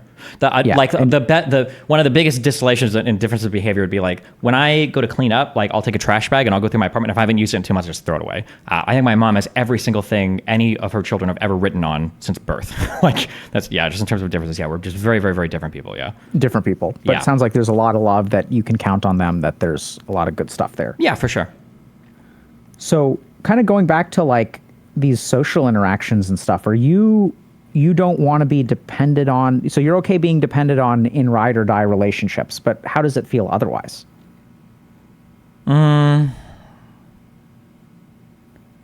If it's something that I excel at, that I can do quickly, it's okay. But if it requires like a significant thing, otherwise, it just feels very burdensome, I guess. What's so burdensome about it? What's so burdensome about it? I don't know. It just feels like a lot of time, emotional energy, for not much in return. I don't really have very many friends though. So yeah, I think that's what makes it hard to evaluate too. As I'm talking about these things, a lot of these are like people that I would say like I'm friendly with, but I don't have very many like friends. But I feel like if it was a friend making a burdensome request, I don't think I would have a problem with that. So like I live close to a guy. There's a guy called like Dan. And I think if I had like a random person and they were like, I really need a ride tomorrow to the hospital and I live like 40 minutes away, like, could you just like pick me up, like, please? I would probably say, bro, I'll just shoot you money for an Uber. Like why would I waste my time with this? But I think if Dan asked me, like, yeah, sure, of course I can do that. So I think maybe it's more, maybe also, sorry if I'm going too far off. Maybe the analysis I'm giving you of how I relate to people isn't necessarily like I treat everybody like this, but more so that like there are very, very, very few people I consider close enough to like make these types of, I guess, sacrifices for, or make these types of arrangements with. But I think for people that are close to me, I think I wouldn't have a problem doing that. Yeah. Sorry, go ahead. Are you? So I know there's a meme about you being a sociopath. Like, do you think you're a sociopath? I don't know. I'm trying to think about it. I think it's cringe. I mean, so I'm not diagnosing you then, but I don't think you're a sociopath. Like, I don't get sociopathy from you. That's good. All right. I get. I'm a diagnosed non-sociopath. I'm just kidding. Yeah, I don't know. That was funny. But I mean, what I really get the sense of is that like you feel, first of all, I don't know why, but you feel so responsible for like randos. Like you don't want to inconvenience people. You don't want to burden people. You don't want to like be the result of someone's unhappiness. And maybe that's something deeper than, I mean, I think it's like having a physically abusive relationship where they made you responsible for their happiness. And it's not so much about the abuse, as it is like, I think sometimes people, this is like one of the things I've learned as a clinician is like, you know, when I work with people, oftentimes it's all the stuff leading up to the abuse where the real damage is done, right? So when things get abusive, it's like things are untenable, but it's like all the ways that you get shaped up to that point. Does that make sense? It's like all the little compromises that you make, all the little like, because it's not at that point. It's like trying to make things work, and you give of yourself and you give of yourself and you give of yourself, and you start to like shape yourself into what they want you to be. But since they're so demanding, it's never enough. And then things escalate, and then you're like, this is crazy. I'm done with this. Yeah. But that shaping happens like even before that. Yeah, 100%. I can definitely sympathize or empathize with that point. Like if I was outside a bar and I got into a fight with some dude and, you know, he ends up kicking my ass or something, like at the end, I'd be like irritated. But it's not going to have the same emotional gravity as like a fight with a significant other, where at the end it's like, Jesus Christ, like what brought us to this point that like I'm calling the cops, like this is like insane. Yeah. And that's probably a lot more emotionally loaded with a whole bunch of other things leading up to that point. I would agree. Yeah. No, what I'm even saying is before the fight with the cops with your significant other, what I'm talking about is 3 months before that fight, there was something about you ordered pizza and they got pissed at you. Sure. Something insignificant that is actually quite emotionally shaping. What was the path before things got abusive? Yeah. Yeah, I understand what you're saying. Yeah. And what I'm kind of curious about is like, so what's wrong with, and don't say nothing, don't say this is stupid. Okay. What's wrong with telling people, hey, I'm flying in today, and they're like, hey, do you want to go kayaking? You're like, I'm going to be flying in. I'm pretty tired, so I think I'll pass. Yeah, there's nothing wrong with it. That should be what I do. Yeah. Remember, you can't say nothing's wrong with it. What's wrong with it? Oh, I can't even. Oh, wait, I have to like, what's wrong with it? As in like what it feels wrong to me, or? Yeah, like why? Like you don't do that, right? So we have to reverse engineer. We can't say what should be. We have to accept what is there. Nothing's wrong. There's something wrong with it. Otherwise, you would do it. Oh, yeah. I feel like I'm letting the other person down. What's wrong with letting the other person down? The person views me, I guess, as some sort of person that they want to spend time with or hang out with or have fun with, and I'm completely failing to, I guess, live up to that expectation. What's wrong with that? It feels like I fostered some kind of expectation in the other person that they can have that expectation of me, and I'm failing to live up to that, maybe? Let me ask in a different way. Okay. Who's someone that you had an expectation with that let you down?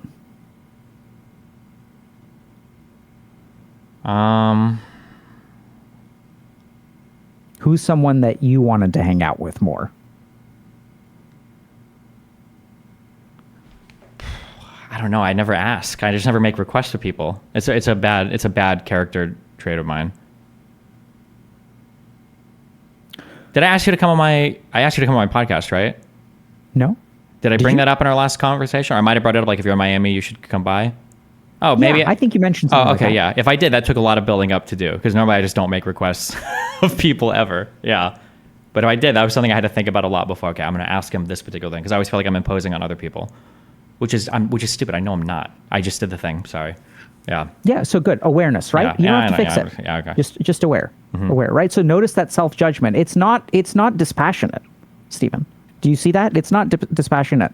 It's like the judgment. It's not a logical analysis. It's a judgment. Is it? I don't know if it is. It is. Oh, okay. I mean, like, rationally, it's just not true. I know I'm not imposing. I know you can say no. Like, it's stupid to feel like it's an imposition right, so for me to, if it's not rational, then what is it? Emotional? Yes. And judgments are emotional, not rational. Or this version. There's other versions that you can arrive at a logical judgment, but that's not what's going on here. Like, that's the point, right? It's like, it's so simple that it's like so sort of weird that, like, obviously you know that rationally it's not okay, but the crazy thing is that this is rational. At its core, it's rational. Because emotions are, to conceive of yourself as your words, no human being is a computer. Mm-hmm. So a rational analysis of yourself must include emotion. Yeah, of course. Yeah, I agree with that. Right? Your words. And so this reaction that you have is very reflexive. This is a vasana. It's a mental habit. It is something that in CBT would be called an automatic thought. Okay. So let's kind of go back to this, because I mean, I think this is like, to me, there's a couple of really important things here. So, and I don't think you're sociopathic. Once again, I'm not clinically evaluating for antisocial personality disorder, but Okay. what I see is a lot of your coldness is actually like kind of compassion. Like there's another weird angle to this, which is that why are you so sensitive to not making other people unhappy? Because you know what it's like to being on the receiving end of that behavior. Sure, but I feel like I don't think I agree with the characterization though, because I feel like if it was compassionate, I would just make the other decision and make myself less comfortable. I feel like at the end it just is about being selfishly motivated. Like, oh, I feel bad because I'm being a lazy. You've gone whatever. so far down the end. You've circumnavigated sociopathy and ended up in compassion. I don't know if I agree with that, but I'll take that. I know you don't. So let me sure. toss something out. Yeah, okay? go for it. I'm not saying I'm right, by the way. No, yeah, This that's is fine. Okay. So like, did you want your dad to come to your music performances? I feel like the deeper question isn't like, did I want them to come? Maybe it would be like, did I want them to come? Does that make sense? Because I think Yes. genuinely at the end, I don't really think I did. I didn't really care much about it. And then I would get annoyed if they'd show up because I feel like they're just there. Actually, no. I have been down the street before. I think the thought was that like I want somebody to come or I want somebody to do something, but only if there's like a genuine interest in the thing. Recircling, when we talk about compliments, and I don't genuinely like compliments, I don't like compliments because I feel like a lot of them are given in lieu of something else or to express something else. So for instance, let's say that I have a partner and we wake up and like, oh, you look really handsome. It's like, yeah, okay. That's like how I always look. Like that'd be whatever. But like, let's say that we dressed up to go out somewhere nice and like, oh, wow, you look really handsome in that outfit. That would feel better because it's like, oh, I feel like that's a genuine thing that you're actually saying. And it's not just like an out of hand expression of some random emotional state you have of me that like means nothing to me. So like if a parent showed up to a concert and they were like, wow, you played so well, I'd be like, okay, thanks, mom, your dad. Yeah, obviously. But if they came up and they said something along the lines of like, wow, like I've heard you struggle with this piece for like 2 weeks and you nailed this solo on this piece here. Good job. That would feel a lot more fulfilling. It's like, oh, you are genuinely noticing what I'm doing. You're genuinely having an interest, and the compliment is reflecting that genuine interest in that thing. Yeah. Maybe that's everybody with compliments. No, that's not everybody though, because people like random shit all the time. But I think that's how I would, yeah. Yeah, so see, there you did the second guessing or the self-analysis, but without judgment, right? So there was no I'm dumb for thinking that. Yeah. So next thing to consider, so it sounds like the compliments have to be filtered through your own perception. For me to like them, yeah. But that's probably normal, right? I mean, I don't. I think that's It is normal. not- Yeah, it they is have to not hit abnormal. you. Yeah, because if I were to walk up to a bunch of random girls, I'd be like, wow, your boobs are so nice. Like most girls are like, I don't appreciate that. I'm like, well, that's because you're filtering through your perception. It would just be not appropriate. No, right? but Yeah. I mean, my point is that like, so I don't think that's normal. Okay. So it's common, sure, but I want you like, so the whole point of a compliment is like, this is what I think about you. It doesn't have to be tempered or filtered through what you think about yourself. Now, I think it's very common. Can I wait? someone- Can I hit on that for a second? Yeah. Okay. Because I haven't considered this before, maybe, or this thought popped in my head, so I haven't like. Maybe I feel like when somebody compliments me, and it's not a genuine compliment, it almost feels like somebody's making a deposit that they're trying to withdraw on later, I guess. So if somebody gives me that compliment about like the music thing, or like they've like a genuine noticing of something and they've said like, oh, blah, blah, blah. Like that feels like, oh, wow, you noticed something that's really well. If somebody's just like giving me like a random whatever, it feels like a social nicety or some transaction or some deposit that I'm going to have to like, okay, well, you said this. So I guess like somebody got me a gift for Christmas and I have to get you a gift back. I think maybe that's the feeling. It feels like a little bit more transactional or less genuine, or like there's some other Feels like a debt. Yeah. Yes. It's a burden. Yeah. So that I think is definitely tracks, right? Because like burdens you don't want. You don't want to be you don't want other people depending on you. You don't want to owe people things. You want to be independent. Yes. You don't want to be connected. Yeah. So I think that is there. I think there's another way to think about it. And these things aren't mutually exclusive, by the way. Mm-hmm. Which is like, I know it's kind of weird, but like, let's say I have, I'll use an extreme example, body dysmorphia. Mm-hmm. and you look at me and you see someone who is a 10 out of 10.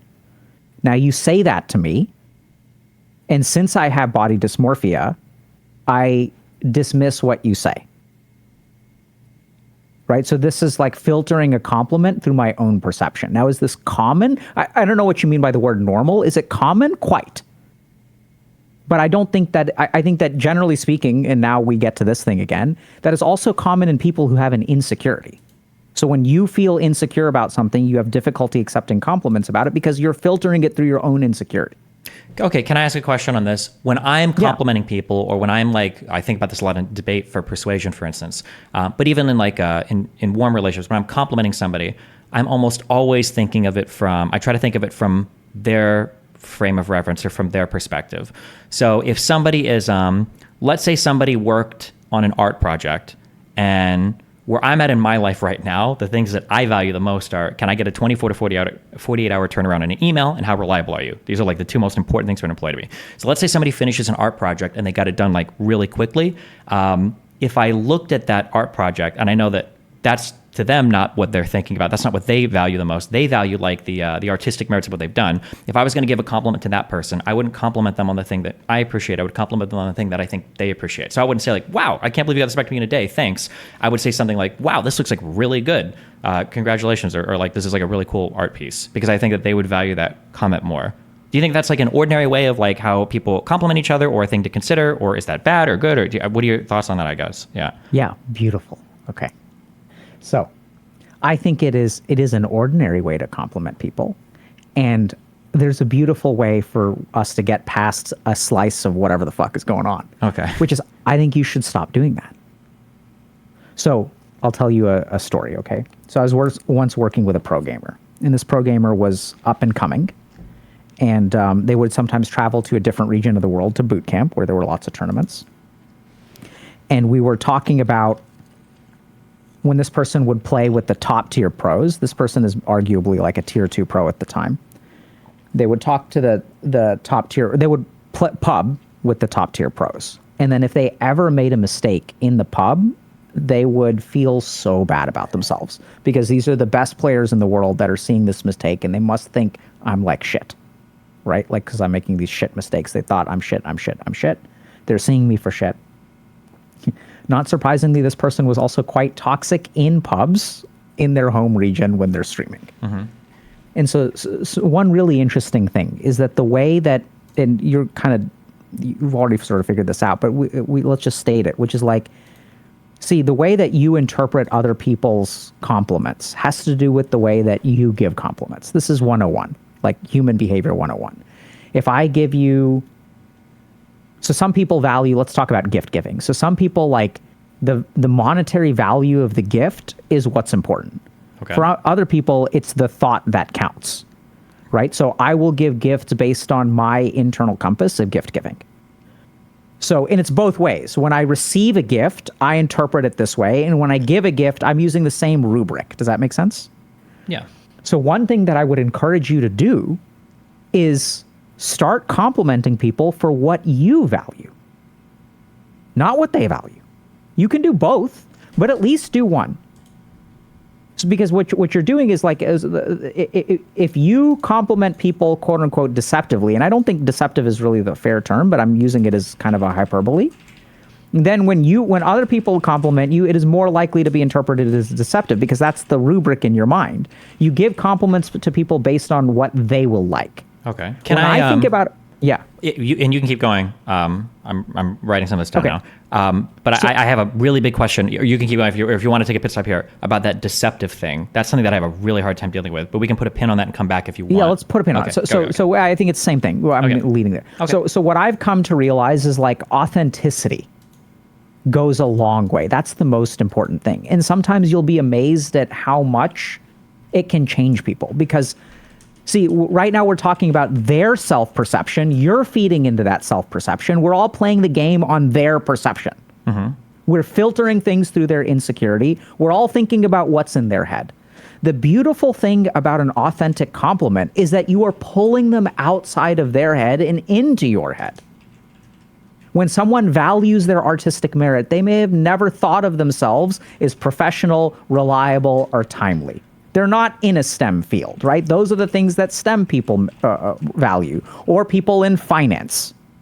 What you value about another human being, if you authentically share with them, it's maybe not what they're looking for, but you will be amazed at how it can be worth twice as much. When someone thinks they're ugly and thinks they're smart, they get a lot more out of being told they're beautiful than they do from getting told that they're smart. They may be confused by the beauty, and that's why the authenticity matters. And in the same way that you sort of talk about, if someone says something with a lot of like flavor to it, right? Hey, I really appreciate, and you did this when you like kind of talk about this conversation with Sneeko or whatever, like you authentically share what I appreciate about it. The value comes not from what I think. I mean, maybe you were doing it with me, but I don't get the perception that you were telling me that because, like, I value that. I think that was genuine appreciation for something. That's what I received. That's what I heard. A little bit, yeah. That's like a golden zone compliment where it was something that I valued, but I hope it's something that you value. So it goes back to that when I was saying, like, when the interests align, like everything works out really well. So golden zone is great, right? So when you can scratch both of those, it's just fair enough. But I would encourage you to start giving people compliments that are more about where you come from. Okay. So I learned this lesson one day when I saw one of my mentors compliment an old lady about their appearance. And this is a psychiatrist, and it was just eye-opening to me. Because I see these old ladies that are out, right? And old ladies are usually dressed up. If you don't pay attention, you won't notice this. I'd never paid attention to this before. I worked at a casino, and the old ladies that would come in, they'd always have like these cute dresses on and their purses and right. earrings. They're so careful about their appearance. Mm-hmm. They put so much time and energy, and what we see is their age, right? We see someone who, and so we don't compliment, like we as men oftentimes will just compliment people based on our genitals. Sure. Or what we think is hot or whatever. There's all that mating and compliments get tied up so much for us. It's a mess. Mm-hmm. It's such a mess. And to take a moment and appreciate that, wow, this person got together, woke up today, looked in the mirror, they're like 70 years old, they picked this particular hair clip with this particular earrings and this particular lipstick. This is an ensemble of intention.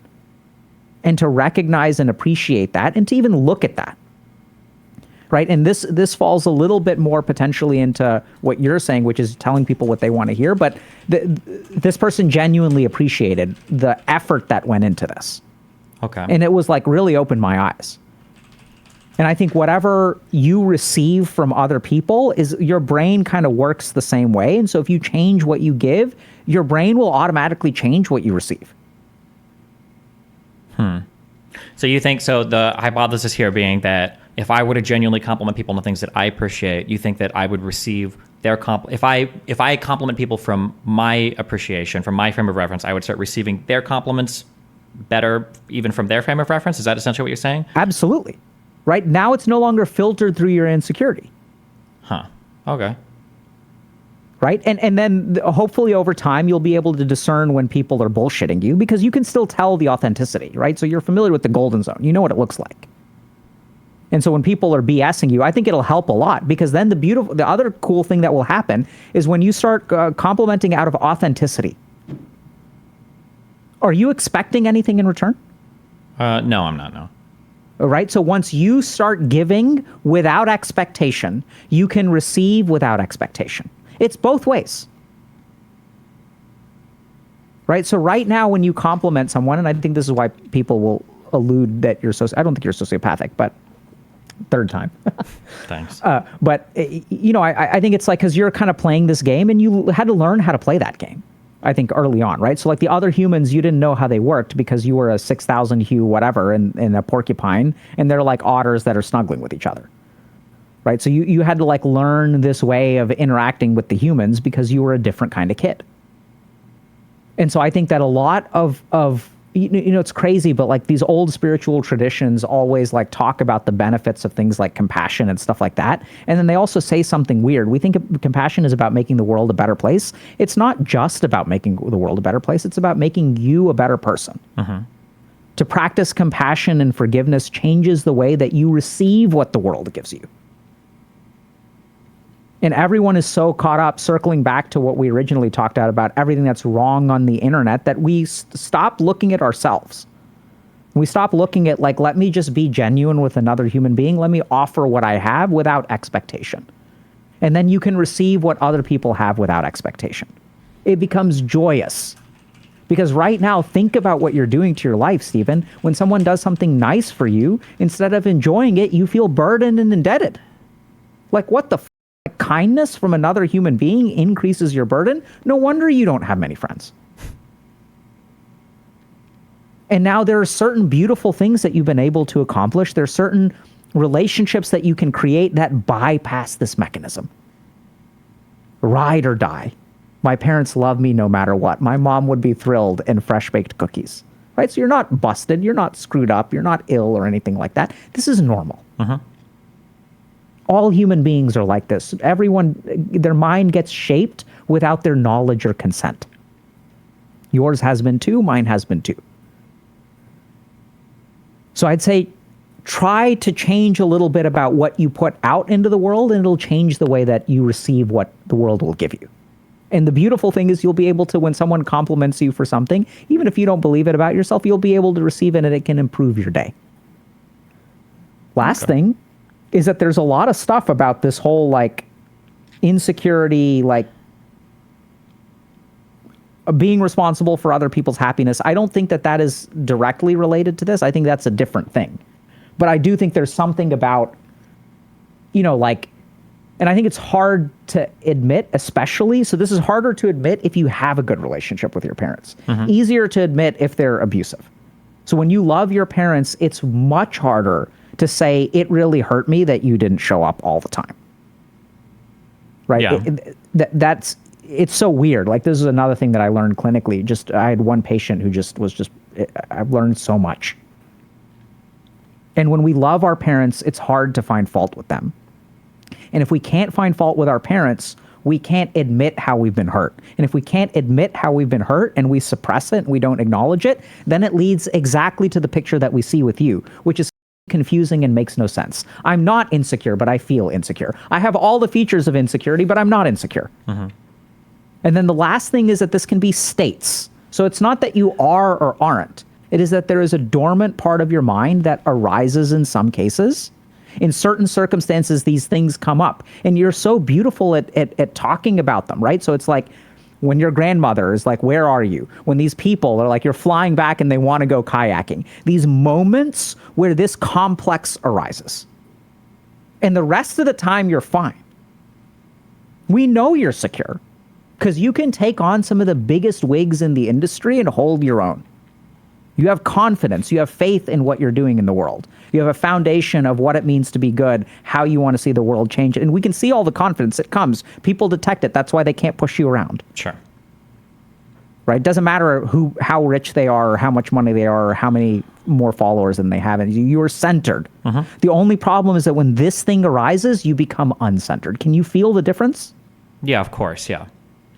Right? So it's not either or, it's both. And one is dormant. It's an issue of state, not trait. Yeah, that makes sense. It's not stats. It's like tank stance or DPS stance or healing stance. You had a question? No,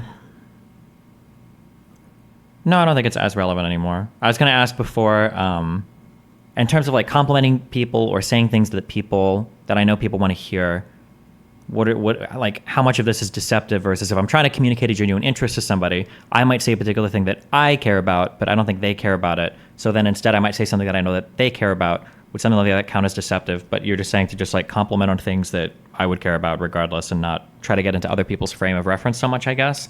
So there's a nuance there. So Sure. I'm not saying that you should do entirely one. What I'm saying is that you should start piloting the other and see what happens. Yeah, I understand. Okay. And then the right answer is then focus on your perception. Because right now, when we're talking about compliment, we're all talking about you. Should you do it this way? Should you do it this way? But at some point, what you want to then do is see how they receive the compliment. Yeah, that makes sense. Okay, yeah. And then once you operate from perception, then you by all means can fit yourself to who they are. Yeah. And I don't think that that's deceptive. It's just as long as you're not deceptive, it's not deceptive. Yeah. Okay. So here's a question. What is like the limiting principle on this? How far, let's say, so I'll hyperbolize really hard in the other direction. Somebody sees me and every single time they see me, they're like, I really like those Ralph Lauren sweatpants. They're the coolest thing ever. And they just really like complimenting these things, but I really just don't care about this, or I really just don't enjoy this, or I don't like this particular compliment. Do you, I guess from a personal development level, would you try to always receive every single compliment as well as you can and always be appreciative of them? Or do you start putting up some line somewhere, like assuming it's not like an insulting thing or a horrible thing, but like how do you moderate that, I guess? Does that make sense what I'm asking? Yeah, I think I understand what you're asking, and I think it's a relatively unimportant problem to solve. So let me share with you what I mean by that. Okay. Yeah. So like I'm with you that now you're asking about the extremes. So that's where like I think my focus is not on the top of the mountain. Yeah. It's like on this next step. Or even like I'm using an extreme to test the principle, I guess. I'm just thinking in terms of like logical, whatever bullshit. But like, so for instance, I guess to ground it out more realistically. So in my life, this is an issue I have in a lot of relationships. For every partner I've dated, I think my partners are beautiful. I like them all the time, regardless of how they look. I don't care at all about like compliments about my physical. It means absolutely nothing to me. But that seems to be a big sticking point for a lot of people. People like to be told that they're beautiful. People like to say that their partner is pretty or handsome or whatever. Would this be a thing where like I should say like, hey, listen, just don't say this about me? Or do you just like, would you say that like, oh, well, you should learn to just take those compliments, be happy? That would be like a more grounded example, I guess. Yeah. What beautiful question, right? Sure. So what I would say is a couple things. One is that you could ask this person, can you help me understand why you keep on commenting on my appearance? Right. Okay. I feel secure in the way that I look. Like I don't need to hear that kind of thing. Like I'm with you. I think you're beautiful. Mm-hmm. The way that you act towards me makes me feel like physically attractive. Yeah. So I don't need to hear that. Can you help me understand what makes you say it?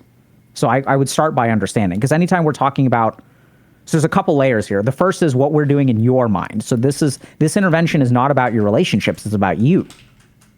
It's about changing the way that you interact with other people and changing the way that you receive others' interactions. Mm-hmm. Once we add another person to the equation, then we enter the realm of perception, then we enter the realm of compromise. So I think it's totally fine to start to investigate some, but then practically, and we'll get to your extreme example, by the way. Sure. Which is not actually, it's extreme, but I don't think it's useful, but there is a real answer there that's important on some level. Yeah. I don't really care that much about the extreme. I'm just curious, like how you limit, Yeah. So I don't, and then the next thing is that you just acknowledge that, okay, like in this person's life, it is important for them. And this is the key thing, right? So we're going to work on you. And once you yourself are settled, you can receive what the rest of the world sends your way. Mm-hmm. So it is important for my partner to compliment me physically. This is the way that they express their approval for me. This is the way that they strive to make me feel better about myself. And you can just accept that as it is. And so you were asking a question, the extreme example, right? So I recognize where you don't really need that. But if someone was complimenting me every day, bro, has nothing to do with me. That has everything to do with them. Does that make sense on a simple level? Like if every time I saw you, Destiny, I was like, oh my God, Destiny, you're so great, bro. Oh my God, your beard and this and that. And you're so, like, that has nothing to do with you, right? That is a projection from the other person. Okay.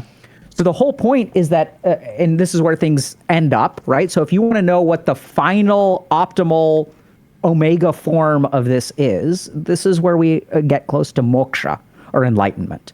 It is to be completely centered within yourself and not have this be affected by what is out there.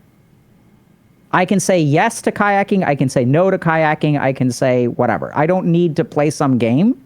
And if they're unhappy, it's to separate ourselves from the outside world, right? So their unhappiness is over there. I'm centered over here. I'm going to act in a way that I think is positive. And the beautiful thing that when you do that, you become very perceptive, because now you're not clouding things. You're not shaping their compliments. When you give a compliment, you can't authentically say something because, once again, klishta, your mind attaches all of these things. And when someone says, Destiny, you're so great, what the compliment becomes a burden. Why? Because of klishta. Your mind attaches all of these things to that compliment. But that's not in the compliment. There may be a reality to transactional relationships. I'm not saying that. What I'm saying is that your mind should be able to tell the difference, and you will be able to. So as you become centered in yourself, you disentangle the self from the outside world, then you can perceive the outside world for what it is. And you will know instantly whether someone is bullshitting you or not. You will be able to see people. You will become the best lie detector. Because now your own mind, think about what lets people get away with lies. It's not that they're skilled liars. The best liar is someone who lines up their lies with the vulnerability of the other person. Yeah. So as you become centered, then it will become very clear. You can operate with freedom, without burden. You can act spontaneously. You can perceive what's going on and perceive it as it is. And so then in what to do, should I compliment or not compliment? Your mind will say, okay, this person, I can say this authentically and it makes them feel a certain way. So I can offer this person this compliment on a regular basis. It doesn't do me any harm. I'm not trying to cultivate some niceness, and I'm not trying to take advantage of them or groom or anything. What does it hurt me to offer? If an old lady needs help crossing the street every time she crosses the street, what does it hurt me to help them cross the street? If someone else needs to hear that they're beautiful on a daily basis, what does it hurt me to tell them that they're beautiful? And then as you perceive, you'll also be able to see this is harmful. Now this person is becoming dependent. Now if I don't compliment them, I will ruin their day. Right? You'll be able to see all of those things. It'll become very clear. And then you'll know what to do. It'll become easy. Okay.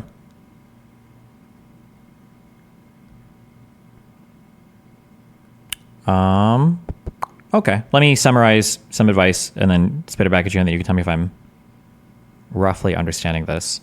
That I'm spending too much time in my head trying to intellectualize these social interactions and thinking about it from other people's perspectives, and I guess I'm missing the forest for the trees to some extent, and that as I'm talking to people, instead of trying to think so hard about what do they want to hear, or what would be a way to optimize this interaction or whatever, I should just think of things that I appreciate, compliment people authentically for those things.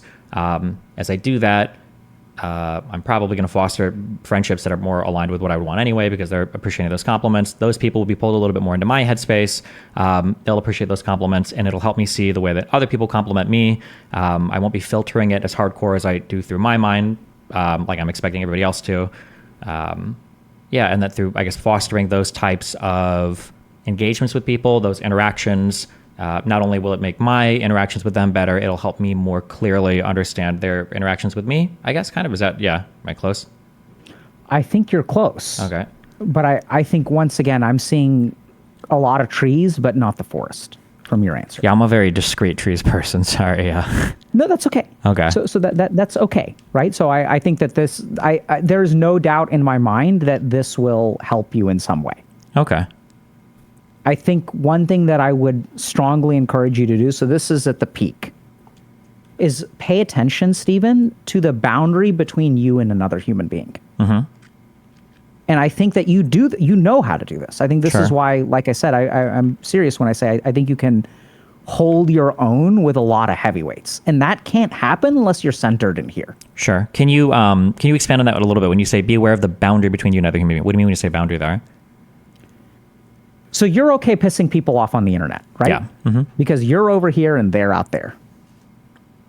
To some extent. Right? I mean, I can do it in a live debate too, but there's a separation, like in terms of relationship, friend group, everything. Your feelings are not dependent upon another person's feelings. This is fundamental. Yeah. You can say things that upset someone because you are centered, and if they want to get upset, they can get upset. Now, let's take the case of your grandmother. Why are you worrying? I get irritated. Your feelings are tied to her feelings. You want her feelings to change so that your feelings will change. Your partner is unhappy. This makes you unhappy. Her happiness is dependent on your behavior. There's a tangling up of you and another. This must change. In one, you know how to do this. There must be separation between you and the other person. The other person has their own feelings. If they want to worry, let them worry. What is it to you? If you care about them, by all means, intervene in some way. But your feelings should not be tangled up in these. Okay, wait, I'm sorry. Let me summarize. Okay, hold on. Okay, maybe this clicks a little bit more. Or I'm reinterpreting now. So, okay, so before I'm thinking, what are the things that I can say to evoke in them things that make me feel better? But rather you're saying that I should take a more honest approach in how I communicate with other people and let them feel what they feel without making my feelings reliant on their feelings. I'd even say forget the first half. I mean, I'm not saying it's wrong, but this is the key. Or the first half was the wrong part. Yeah, it's like this is what I was saying before. You're saying I should just do this particular thing, right? Yeah, so what I want you to really pay attention to, and this is all you need. You don't need to do anything. Remember, awareness is enough. Notice the communication between your feelings and someone else's feelings. Because all of the things that you struggle with are tangled up. Oh, they'll feel offended if I don't go kayaking. Now your feelings, I feel offended, I don't want to do this, but I don't want to disappoint them. So your internal environment is tied to their response. This will never work. Mm-hmm. And the beautiful thing is you have this figured out because you've already done this. 90% of Destiny is good at this. Steven sometimes struggles. So just notice the independence of you from the outside world. And then the beautiful thing is you can circumnavigate this globe. Okay. And when you become more and more independent, in turn, what will finally happen in the final stage is you will actually be joined with the other people. Okay. Yeah. So then my other question relating to this is it's like a limiting principles question, but maybe you just kind of got there in a roundabout way. Is I'm sure there's a way that you could practice this in a way that would be toxic. Is that just intuitive? So like if my partner was like, my mom died, I really need a conversation. And I'm like, I don't really feel like talking to you about that. You deal with your own emotions. That would probably not be a good thing, right? No. So this is so the path of spirituality is a license for assholery. Yeah. So this happens all the time. And it comes from a logical application to it as opposed to what I would call spiritual or authentic application to it. Mm-hmm. So if I say I'll just give you an example. Let's say living in the present. Or let's use this example. So, right, to not have your feelings tangled up with another person's feelings. Mm-hmm. Now, what some people will interpret that as if you're feeling hurt, you're hurt. I'm good. This is totally fine. Leads to assholery. I'm not saying don't care about another person's feelings. So it's in what we leave out. What is absolutely not good is to have a seesaw between your emotions and someone else's emotions. Okay. I don't know if you've ever heard of this before, but this sounds very similar to some guy, it's a 3-minute YouTube video or whatever, but it has to do with the difference between compassion and empathy, that it's really good to feel compassion for people because it means that you're aware of their feelings and you take them into account with your actions. But empathy, where you just feel what they feel or have a reaction to their feelings emotionally, is a very bad thing and it doesn't really help as much. Yeah. Yeah, so it can be bad. Sure. So not necessarily, if you look at medical doctors and psychiatrists, mm-hmm. we are generally speaking more sociopathic than the average population. And psychiatrists, I think, are more sociopathic than the average doctor. This is not because we're all evil. This is because if we have the torrent of empathy that runs through our brains, we will get torn apart. People wonder, how can you deal with suicidal people every day and not be depressed? The only way you can do it is by being centered. It doesn't mean that you can't be compassionate. In fact, it offers you then become a stable ground for people who are drowning. Mm-hmm. So you're right that if misapplied, if incompletely applied, this results in problems. Absolutely. The beautiful thing is that if you understand the essence of it and you live out the principle, it will become clear. Okay.